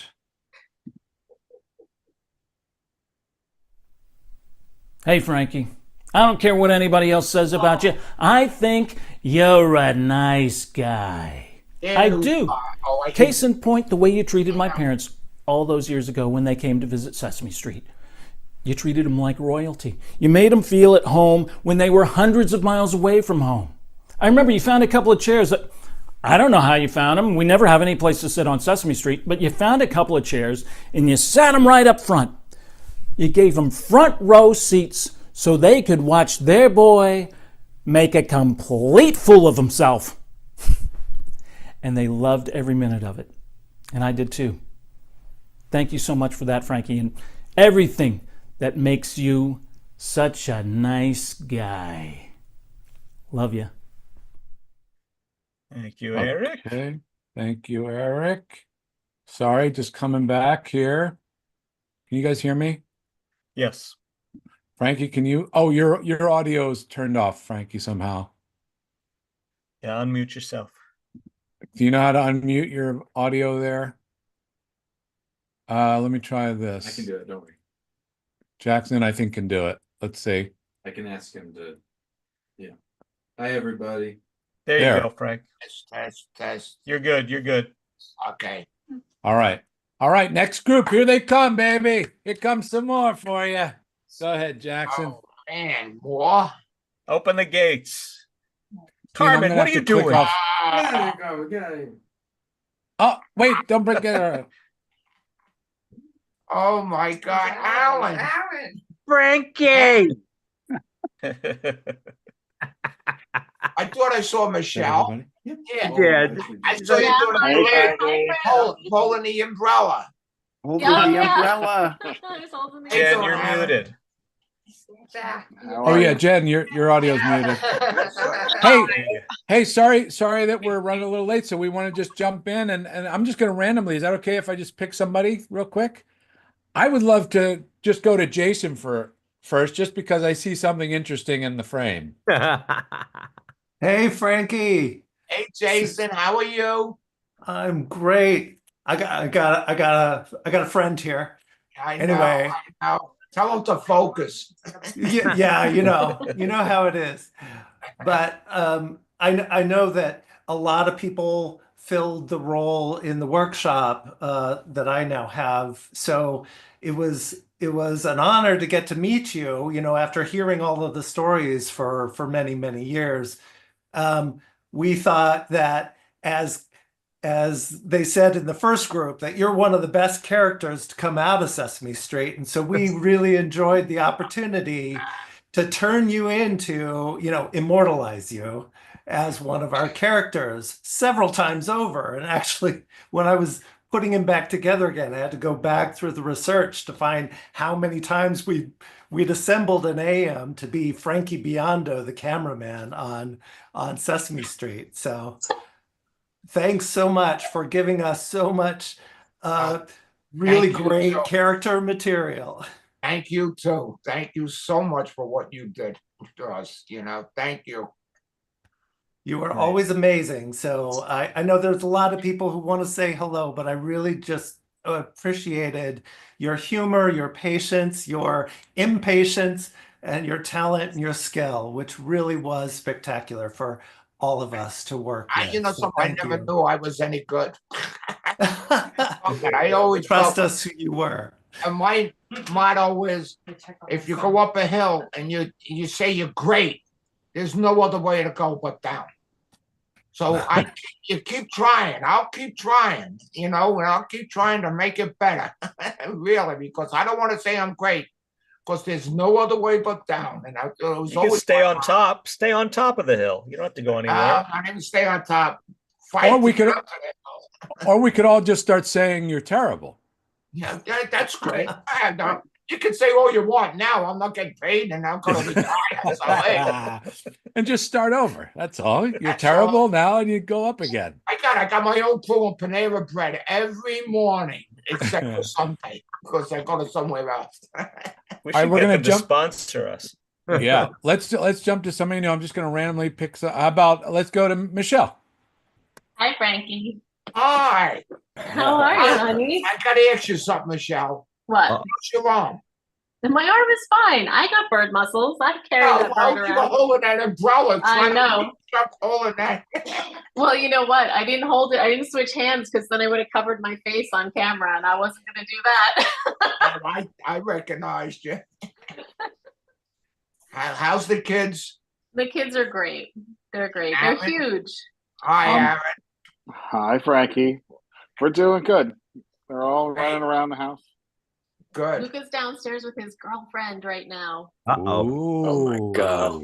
Michelle was like my adopted daughter. I always just say she was like my adopted daughter. Yeah. And that's what I was going to say about you, Frankie. From day one, you were like family. It just clicked. You were like family to me, and you welcomed me with open arms, and it was a blast. And I'm going to miss you terribly out there. Oh. Oh, look who's So trying sweet. to pop in. Somebody just jumped on. Yeah. Maybe we should go to. Maybe we should go right to him. What's up, man? Hey, how are you? Hey, what's up? Yeah, Good. that's my adopted daughter. This is my adopted son. Ah, nice. How are you, Nobody dude? knows it. Now it's out, so nobody knows this between me and Jerry. The rap party. Remember, you always used to have a prize. Oh yeah. A couple of prizes. We Yeah. used to get Jerry and tell him what the answer is, so he could put it down on the prize, so he could win. Every time I walked in, I gave He him a always hug and he would cheated. He go. was like my adopted son. He always Wow. You told me the prize. answer. The other prize, I used to say, Jerry, put this number down. Don't worry about it. I got That was no book on. everybody. I gotta cheat. Sherry, Yeah, what do you used to think? come over. Yeah, go ahead. Sorry. Say- Go ahead. No, go ahead. No, please. He used to what? No, he used to come over to me and give me a hug and whisper in my ear and go 305, 480. And those were always the amount of jelly beans that were in the jar. So I would win. Oh, man. That's amazing. Oh, I That's see the best thing I've heard yet. funny. How's the Oh, my. family? Good? Yeah, everybody's good, man. How about you? You look good. Can't complain. I'm 86. What am I going to complain about? I never thought I'd make 70. I'm 86. That's right. This is your freaking life. Yeah, I know. When's the last time you Good guys life. saw each other? When's the last time you worked together? About 2 years ago. I tell you, I was sick for 2 years. I couldn't do Right. it. Yeah. I was going to come in. I was sick. 80 Yeah. days one time in the hospital. And then the next time I had got COVID, the 2 seasons I had to miss.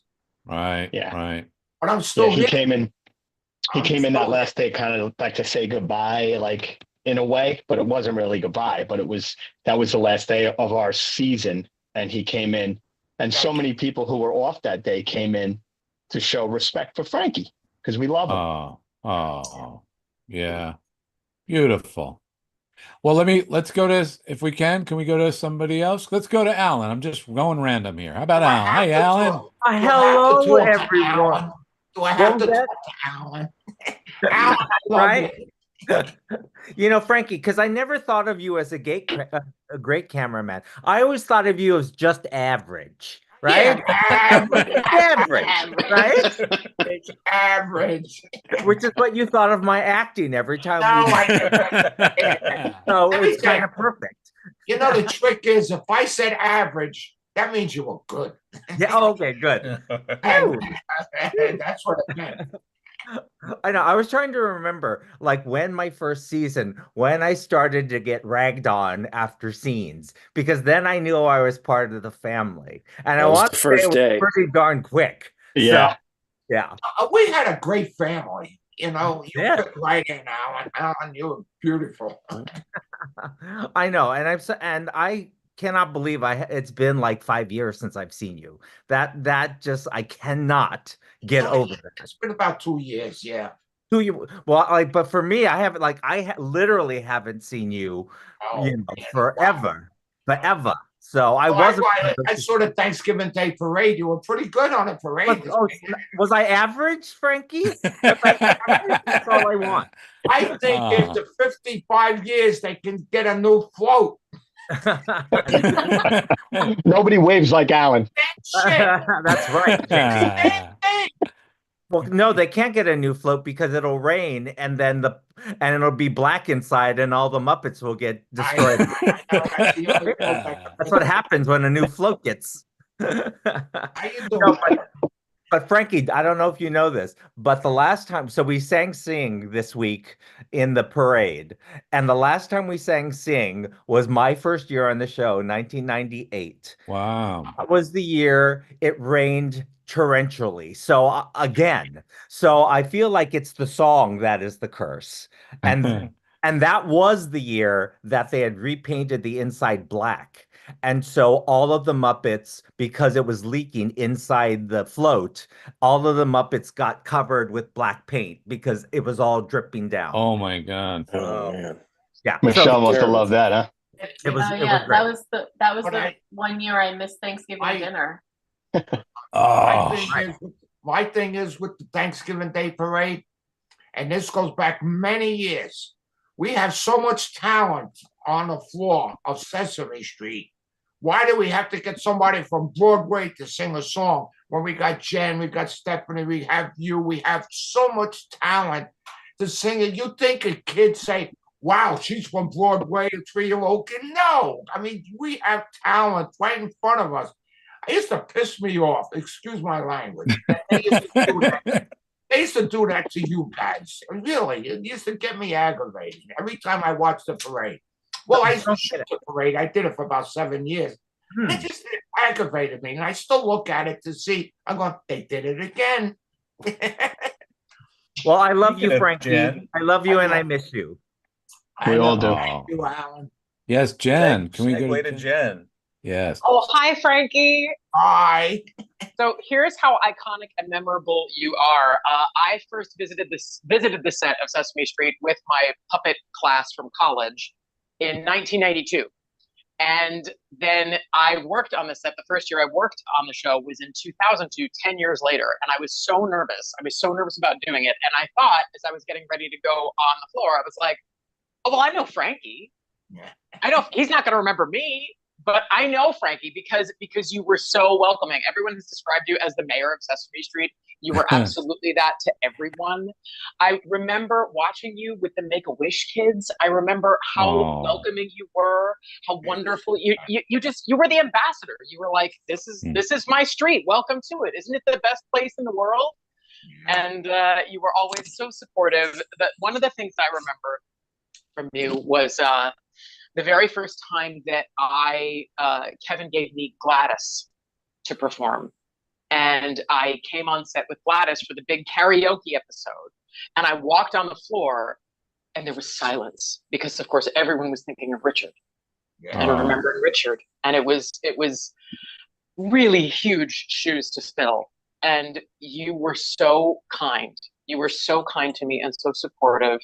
And I don't remember exactly what you said because I was sort of shell-shocked by the whole experience. But you basically said something along the lines of, it was good to see Gladys up there again. Oh, yeah. It was really lovely. That's a hard thing for the crew, too. It must have been so hard for you. But it was hard for the crew, too. And I'm surprised, like, whoever handled it, Michelle or something, Gladys and all that, it must have been hard for them to put, to help you on Gladys when Richard Hunt, there's not many people that we could say that did something and that they say, oh, somebody else do it, but when Richard Hunt did something and to do it with that was hard because we all love Richard. Well, and I know how close you and he specifically were. I know that you two were really thick as thieves. So, and you were just so kind to me, knowing all of that and feeling all of that. You also saw this kid who was terrified, and you were so supportive and kind to me. And the last thing I'll say before I pass it off to somebody else is that I am still pondering the question that you put to me one of the last times we worked together, which is why I said, Jen, explain to me this. Why is it a stairway to heaven, but a highway to hell? Yeah, thank you. And that song, remember that song I told you that you would be great at? There's a song called Highway to Hell. I saw it on one of the American Got Talent or something. And every time I look at it, I wanted Jen to sing it. I really wanted. She used to sing at the rap shows too with me. Well, I will have to record that for you at some point. I'll find a karaoke track and I'll send it. You would do a better job than the girl did. You would do. Very kind of you, Frankie. But I love you so much. I miss you. Thank you for always being there. I love you. Wait. How about we go to Mr. Keith? Hi, Frankie. Hey, Keith. How are you? Oh, doing well. You look great. So great to see you. Yeah, right. Well, you better change your glasses. Look how old I am. What do you got? That's okay. I'll sit back. I go to the bathroom. I want to break the glass, the mirror in the glass. It's low. I swallow.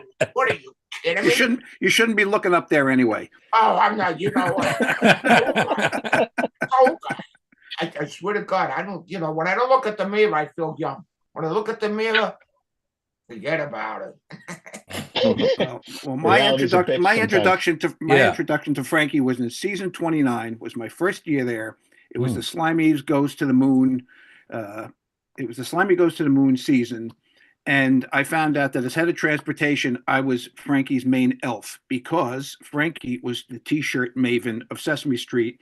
And that was Christmas presents for half the office, everybody in the building, half the crew of KAS. Everybody needed one of Frankie's T-shirts. And I want to thank you, actually, Frankie, because you have actually provided me with fully half the wardrobe. Half the wardrobe in my closet for the last 30 years have been Sesame Street T-shirts and sweatshirts and hats that have come through you. So I'd be half naked and freezing if it wasn't for you. That's the first thing. The second thing, when I got promoted, I always told everybody I make a few dollars on it, but I says I'm working, so I make a few dollars and everybody's happy. Hey, no one ever denied you a few dollars. Enough of money to pay for Christmas. That's all I want. There you go. And those Sesame Street shirts were on top of everybody's list. Everyone wanted one. Very good quality. the best. Very good quality. Spinny designed and And what's the other thing, Keith? You were going to The mention second something thing was when I got promoted up to props, and I became the prop coordinator. I learned another important lesson from Frankie, and this was a little more practical. You leave an hour, you show up at the studio an hour earlier, and you find a nice quiet spot, and you take a nap. And so you're never late, and you're always ready and refreshed, and you're ready to go first thing. And I still do that to this day. I always miss Very the traffic by coming in early, and I get my nap in the morning, and I come down to breakfast looking like this, and lay my vitamins out on the table. I used to go to clubs. That's the Frankie face. When I was in between wives, I used to go to a lot of clubs. And I used to stay out till 3 in the morning. And I used to have to get up at 6 and come in. They used to give me a pillow. I used to sleep on 1, 2, 3 steps. Right there on the top landing of the steps. I used to sleep from 8 o'clock till 7:45, and they wake me up. And then I used to go get coffee. They should have written an episode around that. Yeah. How many of you have caught Frankie taking a nap while they're doing setups? Oh, that was in the young. All the time. People are not around. Yeah. I always took a nap. Oh, in lunchtime, I always took a nap. Hey Dan, did you ever catch Frankie taking a nap, Dan? While we were shooting, probably. Yeah, I remember. Yep. I did fall asleep one time on camera. What happened? Just one? The electric company.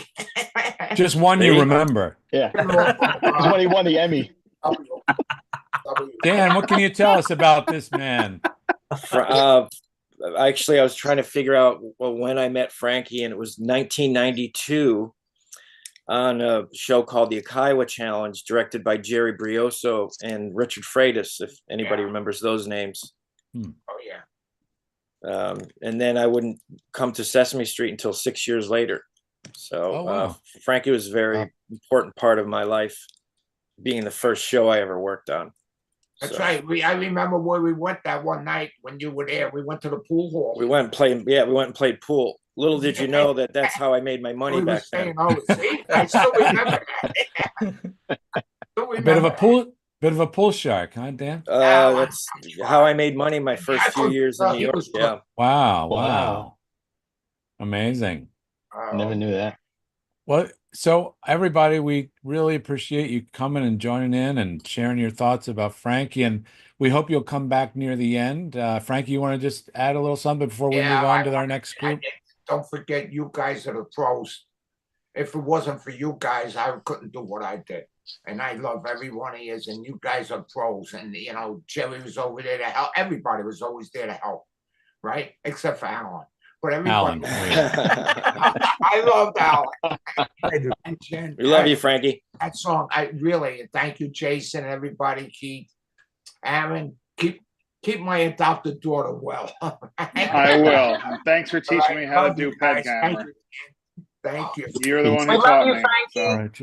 I love you, Frank. Love you, Frank. Thank you, guys. We're gonna send you. We're gonna send you to the waiting room if you like. If you want to come back at the end, it'd be great. I will. Well, mention to the viewers out there too is that we're gonna have one more kids, Michelle. Oh. Say hello to the kids. Say hello to the kids. Thanks, Keith. I just want to mention that we're going to do one more group, and then after that, we're going to do a toast to Frankie. So if the viewers out there want to grab something for the toast, now's probably the time to do it. Yes. And so I'm going to play. Oh, there you go. Me too, Frankie. I'm going to play you another video. This is a video because this person couldn't be there. Give me 1 second. I saw who it was. Hold on. How you holding up there? You holding up okay? Oh, look at the wrinkles. I'm looking at myself in this close-up. This is horrible. I think the wrinkles are going away from this show. You'll never direct me. You'll come to my shop and say the wrinkles. All right, here I'm going to try and share. Here we go. Almost. Sorry for the delay with this. I don't know what the deal is with this computer of mine. We got to get it fixed. All right, here comes another one. Unfortunately, they couldn't be here, Frankie, so they sent in a video for you. Here we go. What are you, new? Frankie B, it's Johnny T. Hello. I'm so sorry I can't be there in person. I would give anything right now to be there in person, raising a glass and celebrating you and your retirement, which is such a surreal thing for me to say because I just cannot ever imagine Sesame Street without you. You have been such a massive part of that chapter of my life, and I'm getting emotional thinking about it because I remember so distinctly walking on that set at 16 years old, so scared, so nervous, excited, but overwhelmed. And one of the very first people who said hello, who made me feel welcomed, who made me feel part of the family was you. And you teased me immediately, which I needed, and told me to get my head out of the shot, I think about 5 times my first day. And you were right. My head was always in the shot, still is. And I just learned so much from you. And I always was so in awe of how, even on the hardest days, when tensions were high or people were tired, it was late, you always managed to make everybody in the room laugh. You always managed to make everybody feel thankful and grateful to be there. And the love and the care that you would put into the wrap parties and the t-shirts and everything. I mean, that is such it forever will be a part of my memory of being at Sesame Street. And you always made me feel safe and you always made me feel loved. And I cannot tell you how much I hope you know that is true for everybody who knows you. Everybody loves you. Anyone who visited the set of Sesame Street knows Frankie behind the camera. So thank you. Thank you for being such an important part of my experience. Thank you for all the love and all the dedication you've given over the years to making the show as great as it can be. And you used to always say that if you were gay, I'd be your guy. So if I was straight, that doesn't really work. Anyway, the point is, I love you. You'll always be my guy, Frankie, and I miss you terribly, and I love you. Congratulations, you've earned this, and I can't wait to give you a hug in person. Bye, pal. Too late. Too late. Thank you, John. There you go. Thank you, bro. There you go. Oh, he All was, right, so sorry, 1 second, we're coming back here. Yeah, there you are. All right, okay. He was on that last group. He's a lovely guy, huh, Johnny? Yeah. Good guy. All right, Frankie, we're coming in. We got our final group stretch. coming up. You hanging in the yard, doing all right? Hey, I have a quick question, and then we'll bring our group. Yeah. Who taught you to be? Oh, I lost my Oops, headphone. he lost his ear. Who taught you to be so, I guess, for lack of a better word, hospitable, making people feel comfortable, making them feel like they're welcome and that they're part of something? Where does that come from? I don't know if that came from me because maybe I wasn't wanted here and there, and I always felt, somebody new always want them, to be nice to them. It doesn't cost me a nickel, just like today. They don't open doors for women, and they don't do this, or they don't say hello. And Panera Bread, I threw a little party with people just for Panera Bread. If you didn't come to that Panera Bread, you're on it. It was 31 people showed up because that's who came to the party. Yeah, it was this year for Christmas. It doesn't cost me anything to say hello or how you doing or hold the door. It doesn't cost me a thing. And you'd be surprised the rewards you get from that. You never know who's who. And I met this guy, that woman, and this guy, and that, and this couple. It doesn't cost you a nickel on it. I don't know if I was in that situation, maybe somebody snubbed me when I was younger and everything. And I always said I wasn't going to stop. I don't remember that. I'm a people's person, Yeah. Were your parents people persons? And maybe I got it from my father. My father was a printer for 40, I'll make it quick, 42 years. His company closed up. He didn't have a pension and everything, and we were poor. So what happened, somebody got him a job and as a doorman in a big high rise. And all of a sudden, the people in that apartment house loved him. They used to do this, and he used to talk to people and everything. So maybe I got it probably from my father. Nice. I got it more from my father. Nice. That's great. Yeah. All right, here they come. You ready? I'm ready. Final group. Here they come. Da da da da da da da. Here they come. We have Stacy. We have Paul. Hey, Tao. Hey, There's Chris. Tao. There's Wow. Haley. Stacy. Chris. Kathleen. How are you, Spencer. Hey. Oh, there's Leslie and Paul. Mr. Bear. Randall. Sorry, we're running a little late, folks. It's been a great adventure so far. Their family. Yeah. Hey, we've been just kind of going randomly, asking someone to, start. So I'm gonna just start with Haley. Actually, she looks all smiley and happy, and I thought maybe let's go to Haley. Sweet. Well, hi, Frankie. Congratulations on your I retirement. think you're the newest one. Aren't you the newest person? I'm one of the newers. I'm in that crew. Yeah. But hey, I'm gonna keep mine really short and sweet. I just wanted to say, Frankie, you are such a wonderful, welcoming presence every time us new people come to set. We know that you're one of those consistent things that's just always so funny and welcoming, and you're the only man on any set that's allowed to call me honey. And I also just wanted to say that sometimes we get the opportunity to bring a guest to set, and I got to bring my best friend once, and I want you to know that when someone comes to visit Sesame Street, there are a couple of staples of iconic things that they have to see. There's Big Bird's Nest, Steps at 1, 2, 3, Oscar's Trash Can, Hoopers, and Frankie Biondo. Wow. And you're going to be such a missed presence on that set. You are so loved and so iconic and such just a part of the framework of that place. We all love you so much. Thank you. Huge Beautiful. congrats to you, Frankie. Oh, thank you. You're great to work with. I love you. Oh, Hey. right back at ya. Hey, Frankie, just so you know, we kind of did these groups kind of throughout the decades of Frankie Biondo, right? Yeah. So we kind of started earliest and we're moving our way to the later years. So that's why this is the way we thought it might be kind of fun, right? To see everybody. Yeah. I'm going to jump to, let's go to Stacy. Hi, Frankie. Hi.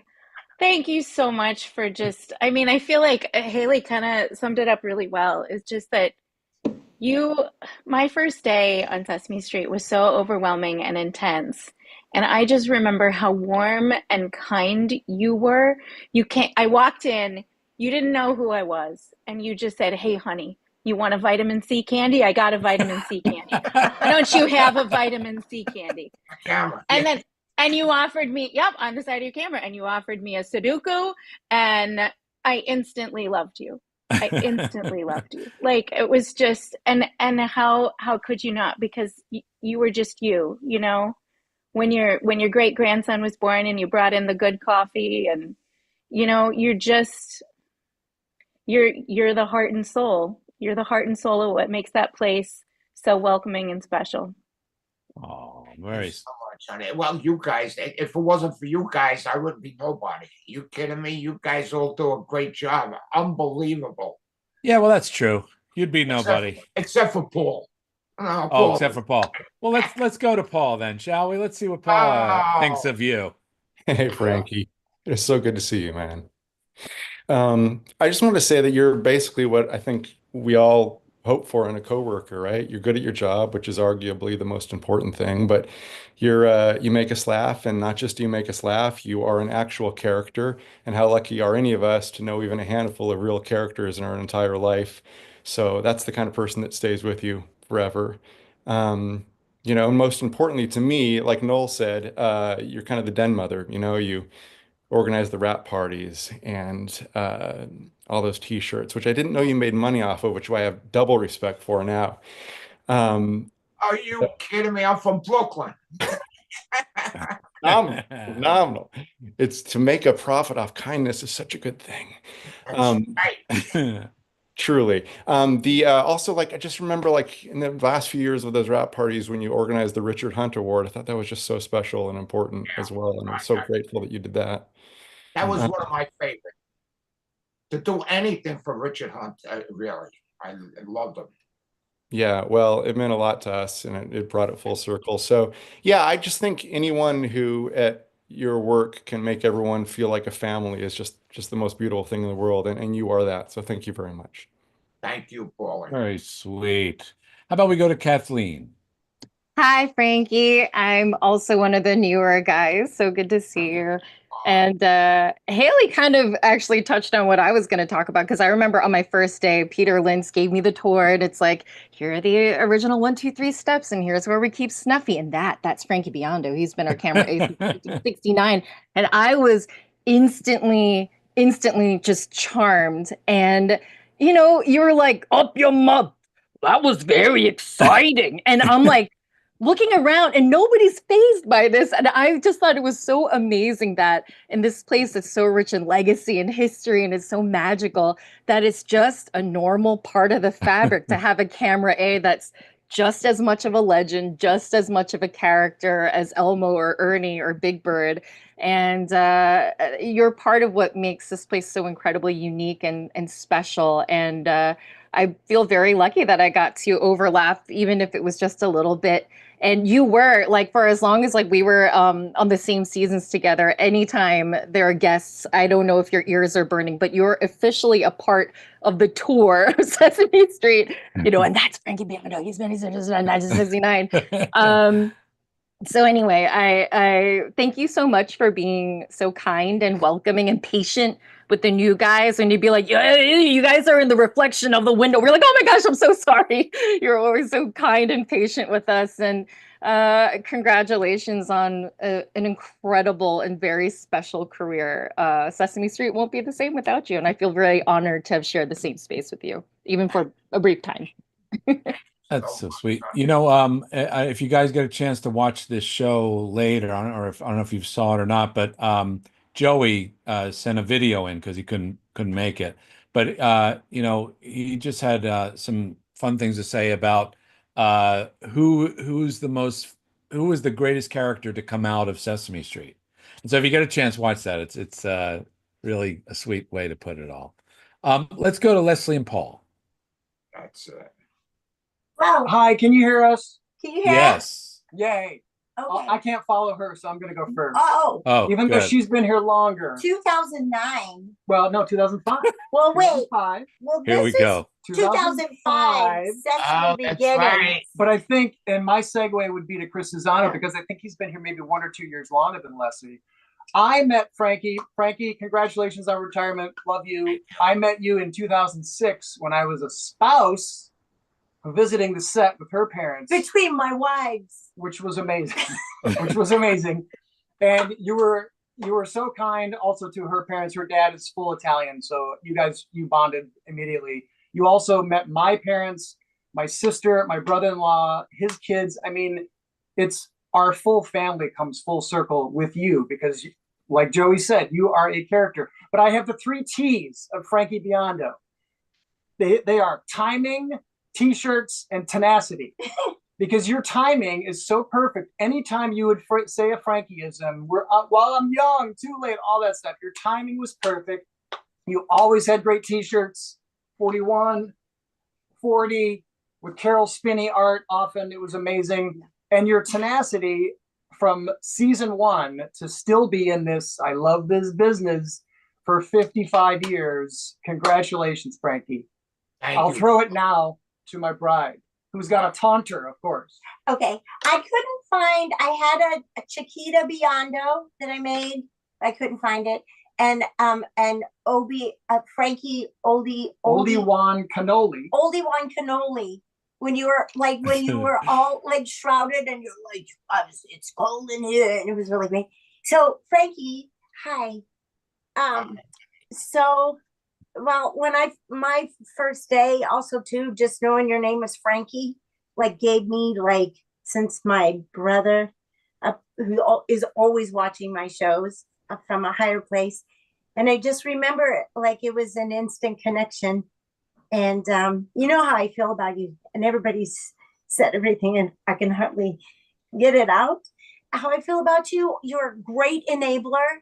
Like getting like you gotta do the sweater thing, and I would bring in sweaters, and I found that I couldn't find your sweater either that I made you, your holiday sweater, the very large dress. And then I remember like the proudest moment of my life. I went and got it because it hangs on the wall. It was the Richard Hunt Award. And also, I just want to bring out the things that I love most about you is when the Make-A-Wish kids come, when they came, and you would make sure that they had a film and that everybody was in on it. I mean, like you made such a, you knew like how brief we are. And I think that's the secret. Like every moment is a moment, right? You don't waste time. And you know that, and because as a family, as a Sesame Street family, we've gone through so much together. Allison brought that up, you know, so we feel everything is family, but also too, you would celebrate milestones. So I had this bottle of champagne, cheers to you, every time somebody had got married, you know, or had a baby. At Chris Cesano got two, he got married and a baby, he had a twofer. He had a two-ski. And you just would make sure we'd find out. It was always about the morale and the camaraderie and the family. And I love you. Oh, sweet. Well, I feel like we need to go to Chris because he had a two-ski. You're late. Yeah, you're late. That's right. You're that's late. right. You're late. Frankie, you would say that to me every morning that I wouldn't show up exactly at 7 a.m. So sometimes I would wake up even earlier to get there at 6:55 for our breakfast. Who can I pay around here to get a real table? We would eat.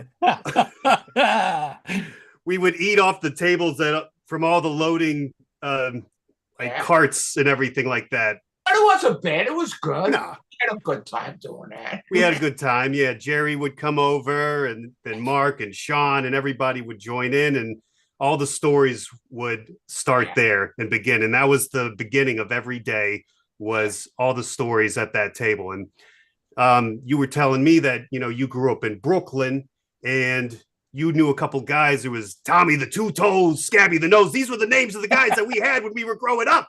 Now, I don't really remember all the names of them, but I love just hearing all that. Was like the Dead End Kids or the Bowery Boys or something like that. So I want to let you know that every morning we're toasting to you and cheersing to you at breakfast time. And yeah, exactly. And you live on. You will always live on, because every Friday we have a So I don't know if you could hear it, but play that again. We have a dollar. I'll put it close to the microphone. Yeah, thank you. So at the beginning, it's Dollar Friday. Dollar Friday. That's right. Dollar Friday. Yeah, so you live on every Friday. Dollar Friday was a good idea. I like that. Yeah, it's everybody grabs a bucket, everybody puts their dollars in, and and it's often given to an intern, and it's a beautiful thing. And so they love hearing your voice, and it's the beautiful end to a beautiful Friday of a shoot week. And I'm going to end it right there. Thank you. I never won that. I figured I started, I got a better chance to win, and I couldn't fix it. Try to fix it in just some crooked way. Yeah, exactly. I never won that. I was honest on that one. All right. Why don't we go to Tal there? I ran into him recently on a train. We took a trip together. Yeah, that was awesome. That was great. It's crazy to see you. Frankie, I miss you. Man, like, so similar to Chris, my favorite part of the day, one of the best parts of the day, was like breakfast and like getting there early and like seeing you and just standing there like a little nerdy little kid, just like wanting to just get whatever stories I could get from you. Hearing stories about about Jim and Frank and Richard. I love hearing about Richard and like your point of view. And it was always like, I don't know, it was like a treat for the brief time that I was getting to be there in the room with you. It was nice to hear what it was like, and to be in the presence of somebody who was there. Because that's what I like the most about the experience, is just like, you know, the history. So thank you for sharing that with me and being so tolerant of my nerdiness. You were one of the quietest people I ever met. You used to come on set. You never talked to anybody. You never. You were a little shy at the beginning.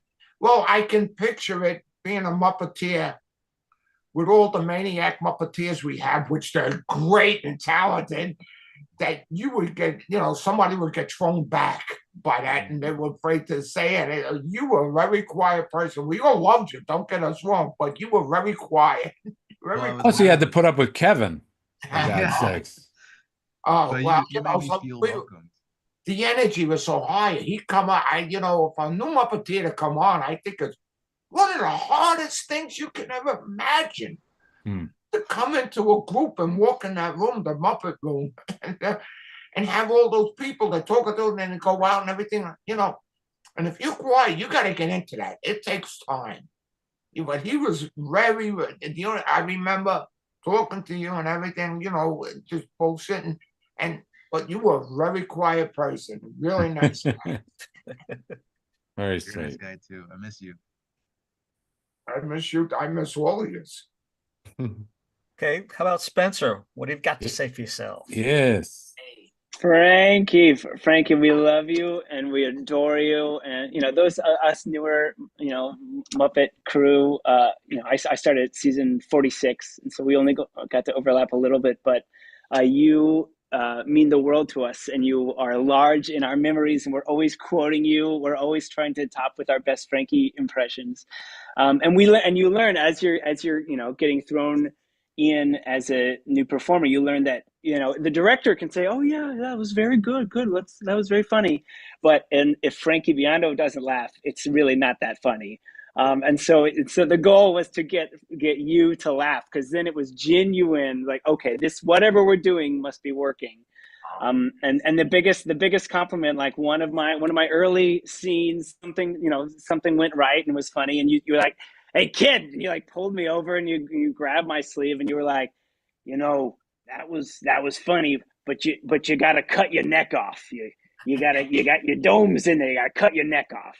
It meant the world to me, and to all of us, trying to make you laugh. And we're so lucky to have overlapped with you for the time that we did. So congratulations on an amazing legacy. We're so happy to be a part of it. Thank you so much. If it wasn't for you guys, I couldn't do my job. I tell this to every group, really. You guys are the talent out there. I never knew, and I used to get the way he used to say, he used to introduce me. We had the interns that used to give the tours. And it was like one of the tours. Here's the longest guy on the show, you know. What do I care about the longest guy on the show? They come here to see you guys. You guys were great, you know, and they wanted to see Sesame Street and Big Bird and all the Muppeteers and actors and everything. Well, look at me. And it happened to me. It really did happen to me, and never dawned on me why I deserved this. What Bill, the Beretta brother, is beyond my belief, because I thought it was just talking about an hour about different stories. I found the stories I had to talk about, so, you know, but I can't believe it, you know. And even though, like, same thing happened when Michelle Obama was on the show. They said this and that, and they came down on the show, and they came up to me, and they says, "This is Frankie Biondo. He's been the longest one here on the show." And said, "Oh," and she hugged me and, you know, shook her hand. But she took a picture. She said, Frankie, the group picture." She had to put her arm around me and said, you know, I had to stand right next to her. Why me? Why me? But I think, thank you guys for what you do. It's your heart. We all know why. We all know why you. Frankie. I love you. We're gonna we need to send everybody, if you don't mind, into the waiting area. If you don't mind, I have a video to play, and then we're gonna bring you back. So if you can, hang out in there, and we'll see you shortly. Our engineer Jackson will be sending you to the waiting area. Yeah, get out of here. Oh, see how he is? Yeah, you freeloaders. Rotten kid. All right. Thank you, guys. Thanks so much. I got no pay. Paul, I'm sorry. Did I cut you off? I'm sorry. Just moving No, I just had a through. question, but it's all right. Oh, we'll do it after. Yeah, no Just worries. hang on. Hang on there. All right. See you, Spencer. Bye, Stacy.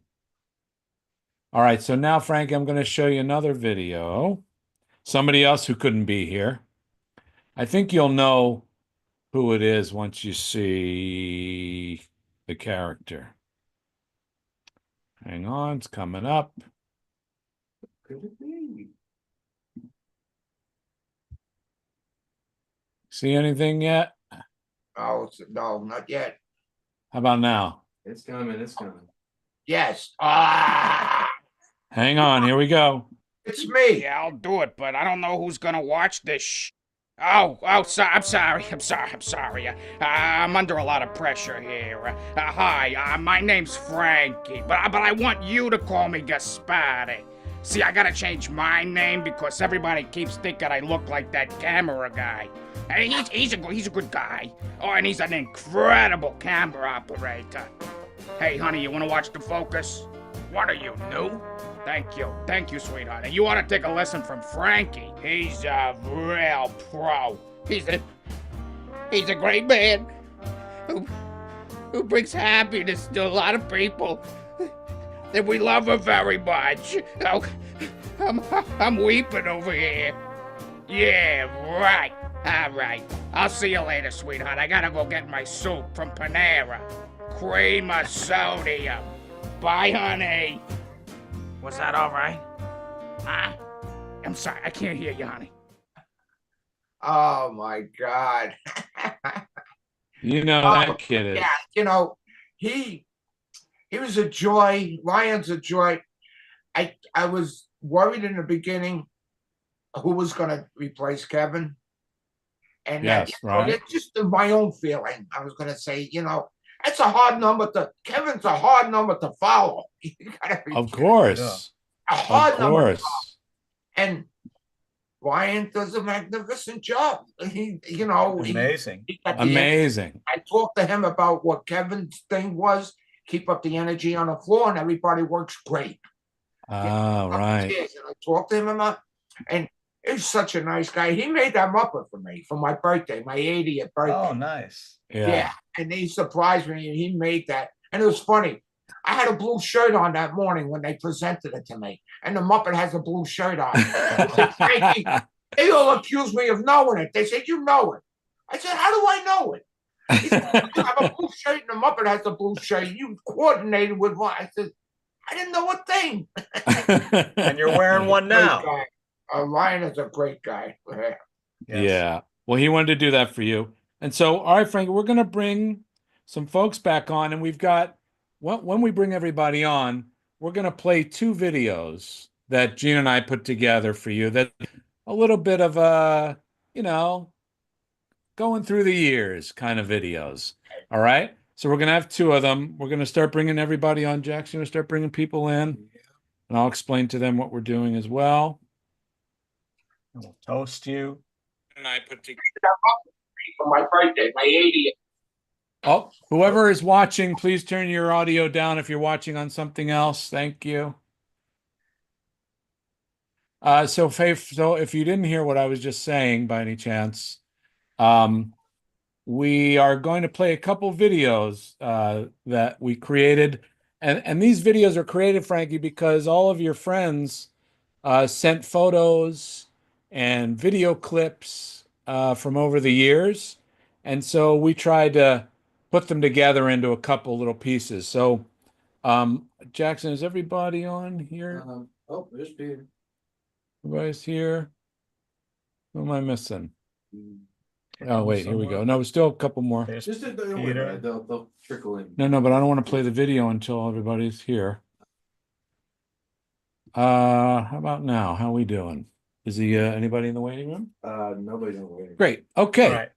So I was just saying, Pam, in case you didn't hear what I'm just coming in, and Peter, we're just going to play a couple videos that we created based on the photos and the the clips that you guys sent in. So first will be what we call, give me a moment, Frankie at work. I'll probably slow down. I'm going to take my video off because I'm having problems with that, but it will still be, you can still hear me. Not that that's a good thing, but here we almost there. 1 second, please. Hang in there, folks. Hopefully this plays well for you. Here we go. We're going to share a little something. Come on. Come on. There we go. Okay, we're getting there. We're getting there. All right. And I'm going to share this. Sorry it's so slow. My computer has been weird. I don't know what happened today. Okay, here we go. Enjoy. Who's just 2 minutes behind?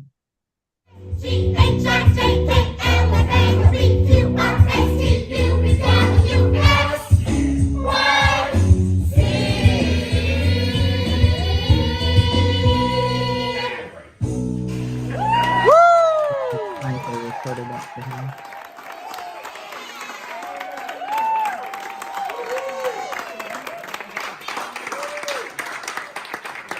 Who are you in here? What are you doing? Booze and cigarettes. Booze and cigarettes. Hey, Johnny K, get your head out of my Tooski. And when I tell you. You have to go yip, yip, yip, yip, yip. Yip, yip, yip, yip, yip, yip, yip.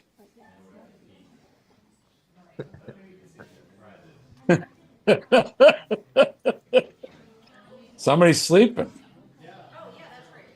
Oh, God, do I look old. Ready? 1, 2, 3. There we go. There you go. I got some for you. I got Dino here. I got Fred. Wait, Frankie, what's that one for? What's that one for? Which one? What's the blue? This one. Really? Seriously? No, I believe it. This is a serious thing. If you feel like you're having a heart attack, cough like you never coughed before and take the air. It puts air in your lungs. I'm glad you told me that now that you're 8. No, I'm serious. I had one driving. Well, I didn't know it. I know, you told me. Right. Help me, oldie fart cannoli. You're my only hope. Just sit me under the air ducts. All right, that was one. And give me a second. We're gonna put the next one up. Sorry, this has just been so slow. Who was that old guy on camera? Almost there. Hang on. And then this guy here. Boy, I didn't expect this to be so. I think next time you should give the video duties to me. I think next time I should get a new computer or something. I don't know what the hell's going on. What do you know? All right. Yeah. He does way too much. This guy, give him a round of applause. I had to throw that in. All right, here we go. So now here's one other one. Give us a moment. Coming soon. Here we go. Sorry. Is it playing okay by any chance, or does it just look terrible too? It stutters Anybody? a little bit. I'm sorry. Yeah, it stutters. You can sound like Oh, bummer. Yeah, that's The true. No, it's audio's on good. theme. It stutters like an old man. We're good. Oh. If anybody would like these, we of course can send them, and we'll find a way to get them to you. They're kind of fun when they actually play well. Okay, here we go. Good luck with this one. Here we go.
Sorry, just trying to stop thing. There we go.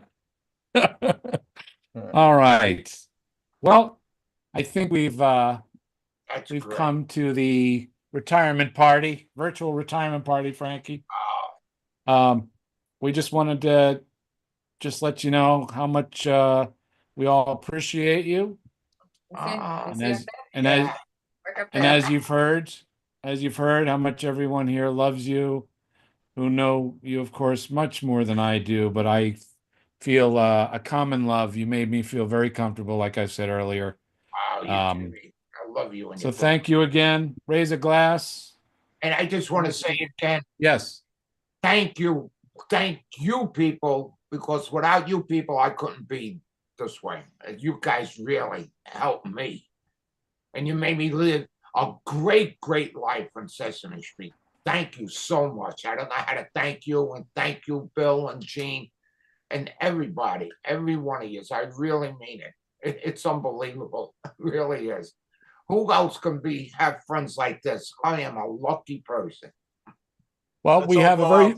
Let's blow out the candles together. Can everybody see? Can you see it, Frankie? There's a little Frankie donut. Can you see it? Gene has it in his window. That's great. I wish I could bite it. All right, we're gonna blow it out. On the count of 3. 1, 2, 3. Yay! For he's a jolly good fellow. For he's a jolly good fellow. For he's a jolly good fellow. Which nobody can deny. You, Frankie. Love you, Frankie. Love you. Good luck in your career as a bouncer at Panera. Does this mean now? We always have something. I always go out and get some. Once a month, we celebrate birthday. I buy a cake from a bakery. They know me now, Panera, so I can bring them what I want to bring in, And we have a group, or we have a cake, and we have a party, and all that. Yeah, it's great. It's great to have fun. Somebody told me just recently. I saw it on television. You got to get out when you're old for 150 minutes. I said, "What are you crazy? 150 minutes?" Not realizing, then I realized that's only 2.5 hours. Just Does to this get mean out now? every day for 2.5 hours, and then you'll be all right. And I go out every day. So now, does this mean that now that you have nothing to do on Sesame, you're going to go back to the street gangs in Brooklyn and work for the bookies?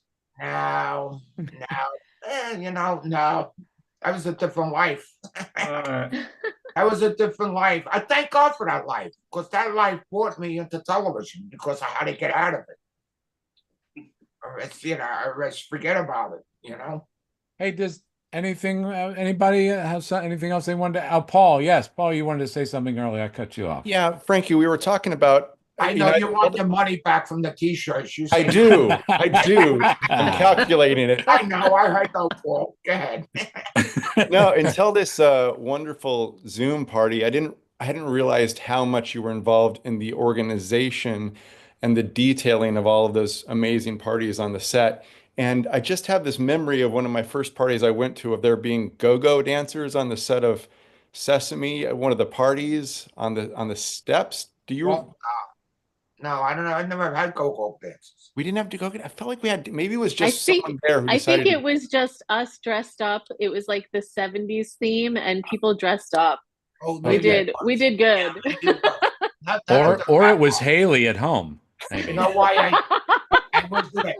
In the beginning, the rap parties was for adults on Sesame Street. And we used to say things that you can't, it was adults.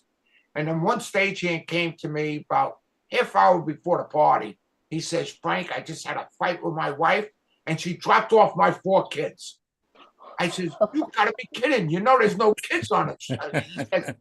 I says, "They might say F words or this word, that word." He says, "Frank, whatever you say on stage, my kids heard worse. Don't worry about it." So they sat in the front, they heard it, whatever we had on the show. Next year, I had 40 kids. They say, "If we could bring those kids," I had 40 kids. Everybody brought their kids, and that's how we got kids on the show. But it was an adult party when Richard Hunt started it, and I continued it as an adult party until that happened. It was the best. Well, thank you.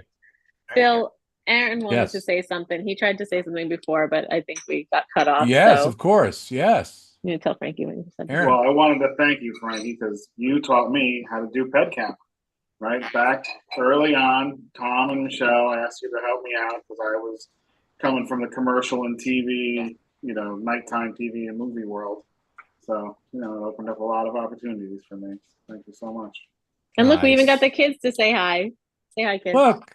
As long as Matt doesn't have any more kids, we're safe. No, one more girl. One more girl. See? I keep pushing for another girl, Frankie. Again, I really would like to leave on saying thank you, not me. Somebody, you know who taught me that? It's a little story. Danny DeVito and his wife, Rhea. Now, we did one day with Danny DeVito. The next day, we did on Sesame with Rhea. And Danny came down anyway. It wasn't in any scenes. He came down, hung out with the camera guys, sat behind us, and we're talking and everything all right.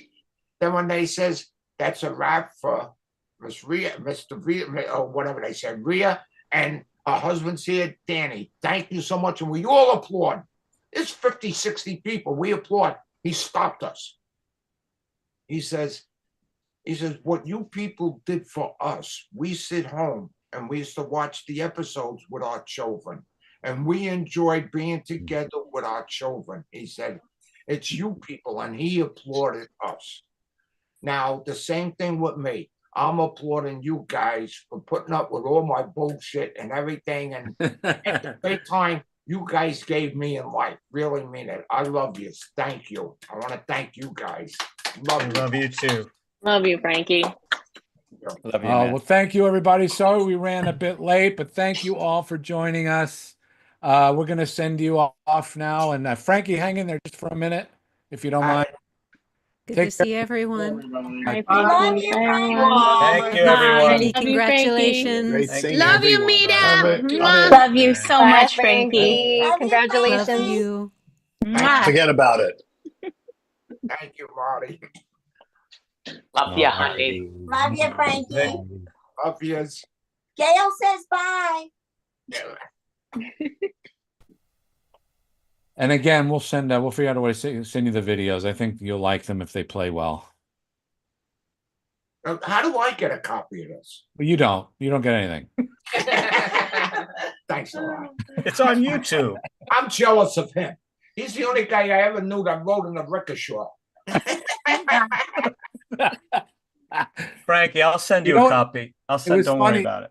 You know what? I think I remember too, because it was like rickshaws were just new to the city. And I thought that's why I came in one, because I thought you'll never expect me to show up in one of those things. Evan and I stood on the corner and we couldn't believe it. We could not believe it. Why it's taking so long? And then you said, I'll be right there. And we see you coming out of rickshaw.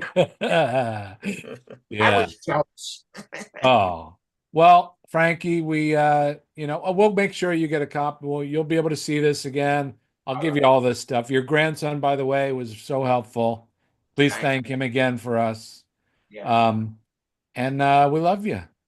I love you. I love you. We got to eat again. Keep in touch now and then just to say hello on a text. Of course. Oh, I will. I'll check in with you for sure. All right. Sure. Yes. Love you guys. Thank you. Love you too. Thank you. Take care. Right. Talk to you again. We're going to send Frankie out so he can go. Oh, that's Jackson. There he goes. Sorry, He's going to send you off. Bye. Nice to see you. Bye. Back there, everybody. There they go. My favorite part. Yeah. He's talking about the early days in Sesame Street, and he called Oscar the Grouch. Wait. Sorry, Gene. I'm having issues here with my. Hold on a second. I got it. Thank you. I just is going to take a minute. Sorry, everybody out there. I don't know what happened to my computer, but there's people waiting. I think you have to let them know with permission. Sorry we didn't get a chance for questions from all you viewers out there on the YouTube chat, but as you could see, we had a lot of people to get through. And we've been taking a look at them as we went. This is the worst technical difficulty I've ever had. Go to history. I will. I get it, Bobby. What are you trying to do? Well, I'm going back because I have to, get us out of here. So everybody, Oh, now I don't hear you. I don't know. Okay. Hold on. Do you see people in the chat? There are people in the chat, yeah. Any questions that we think we want to answer while I'm just trying to do this? Let's see. Great to see you guys. Thanks for the show, guys. Happy retirement, Frankie. A lot of just send-offs, and they were really happy to see him and hear him talk. People in the neighborhood skit with a con artist, hooker, and a crook. Nick is contemplating that. The old woman in the shoe episode. I can't even do this thing. This is crazy. Those are our usual crew of dedicated chat people. Thank you guys for showing up. Yes, thank you all so much. Here's Christina. My little girl's there. Mm-hmm. Did I tell you she's into magic now? What kind of magic? Well, she's gonna have to show you. Maybe we'll have her on as magician, Yeah. and she can do her new show. She has a brand new show. Her title is Christina, the loudest magician in show business. And she's got some great tricks, I think, that everybody will love. And I'm gonna just hold on one second. I just almost here, Jim. 1 second. You know what I can mention? You know what I can mention?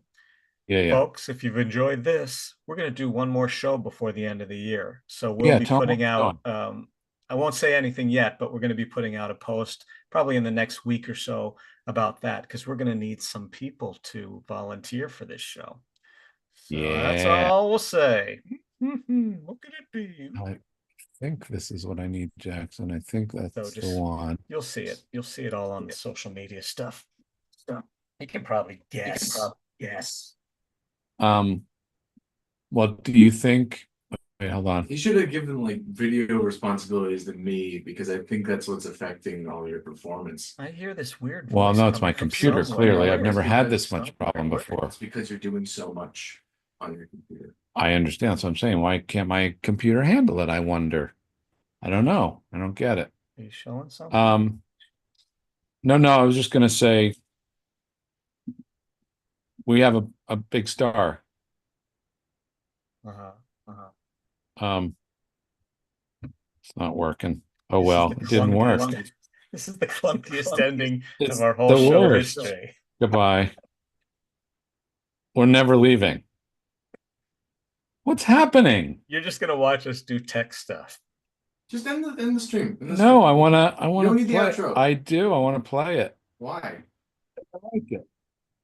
All right, now we would normally say,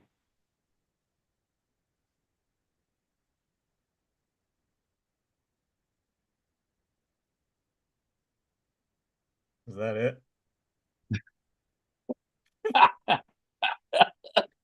oh, wait, I'm coming back.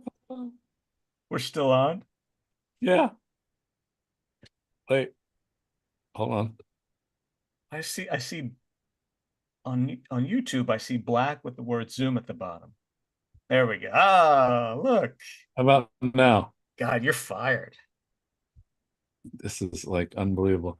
Did anybody like our technical work?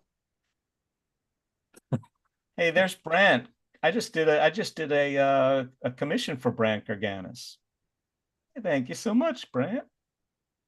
We were do the tease thing where it goes off, right? But it didn't work. Oh, I see. So Yeah. we'll pretend. I like couldn't you're- do it. It's impossible to do. So, all right, All goodbye. right. So, I'll probably I talk wanted to to you again. mention. I wanted to mention. What? Do you think? Wait, it looks like Frank is back. Let's bring him on. What? Frank Oz is back. He landed in London, and he wants to come on. Come on, here he comes.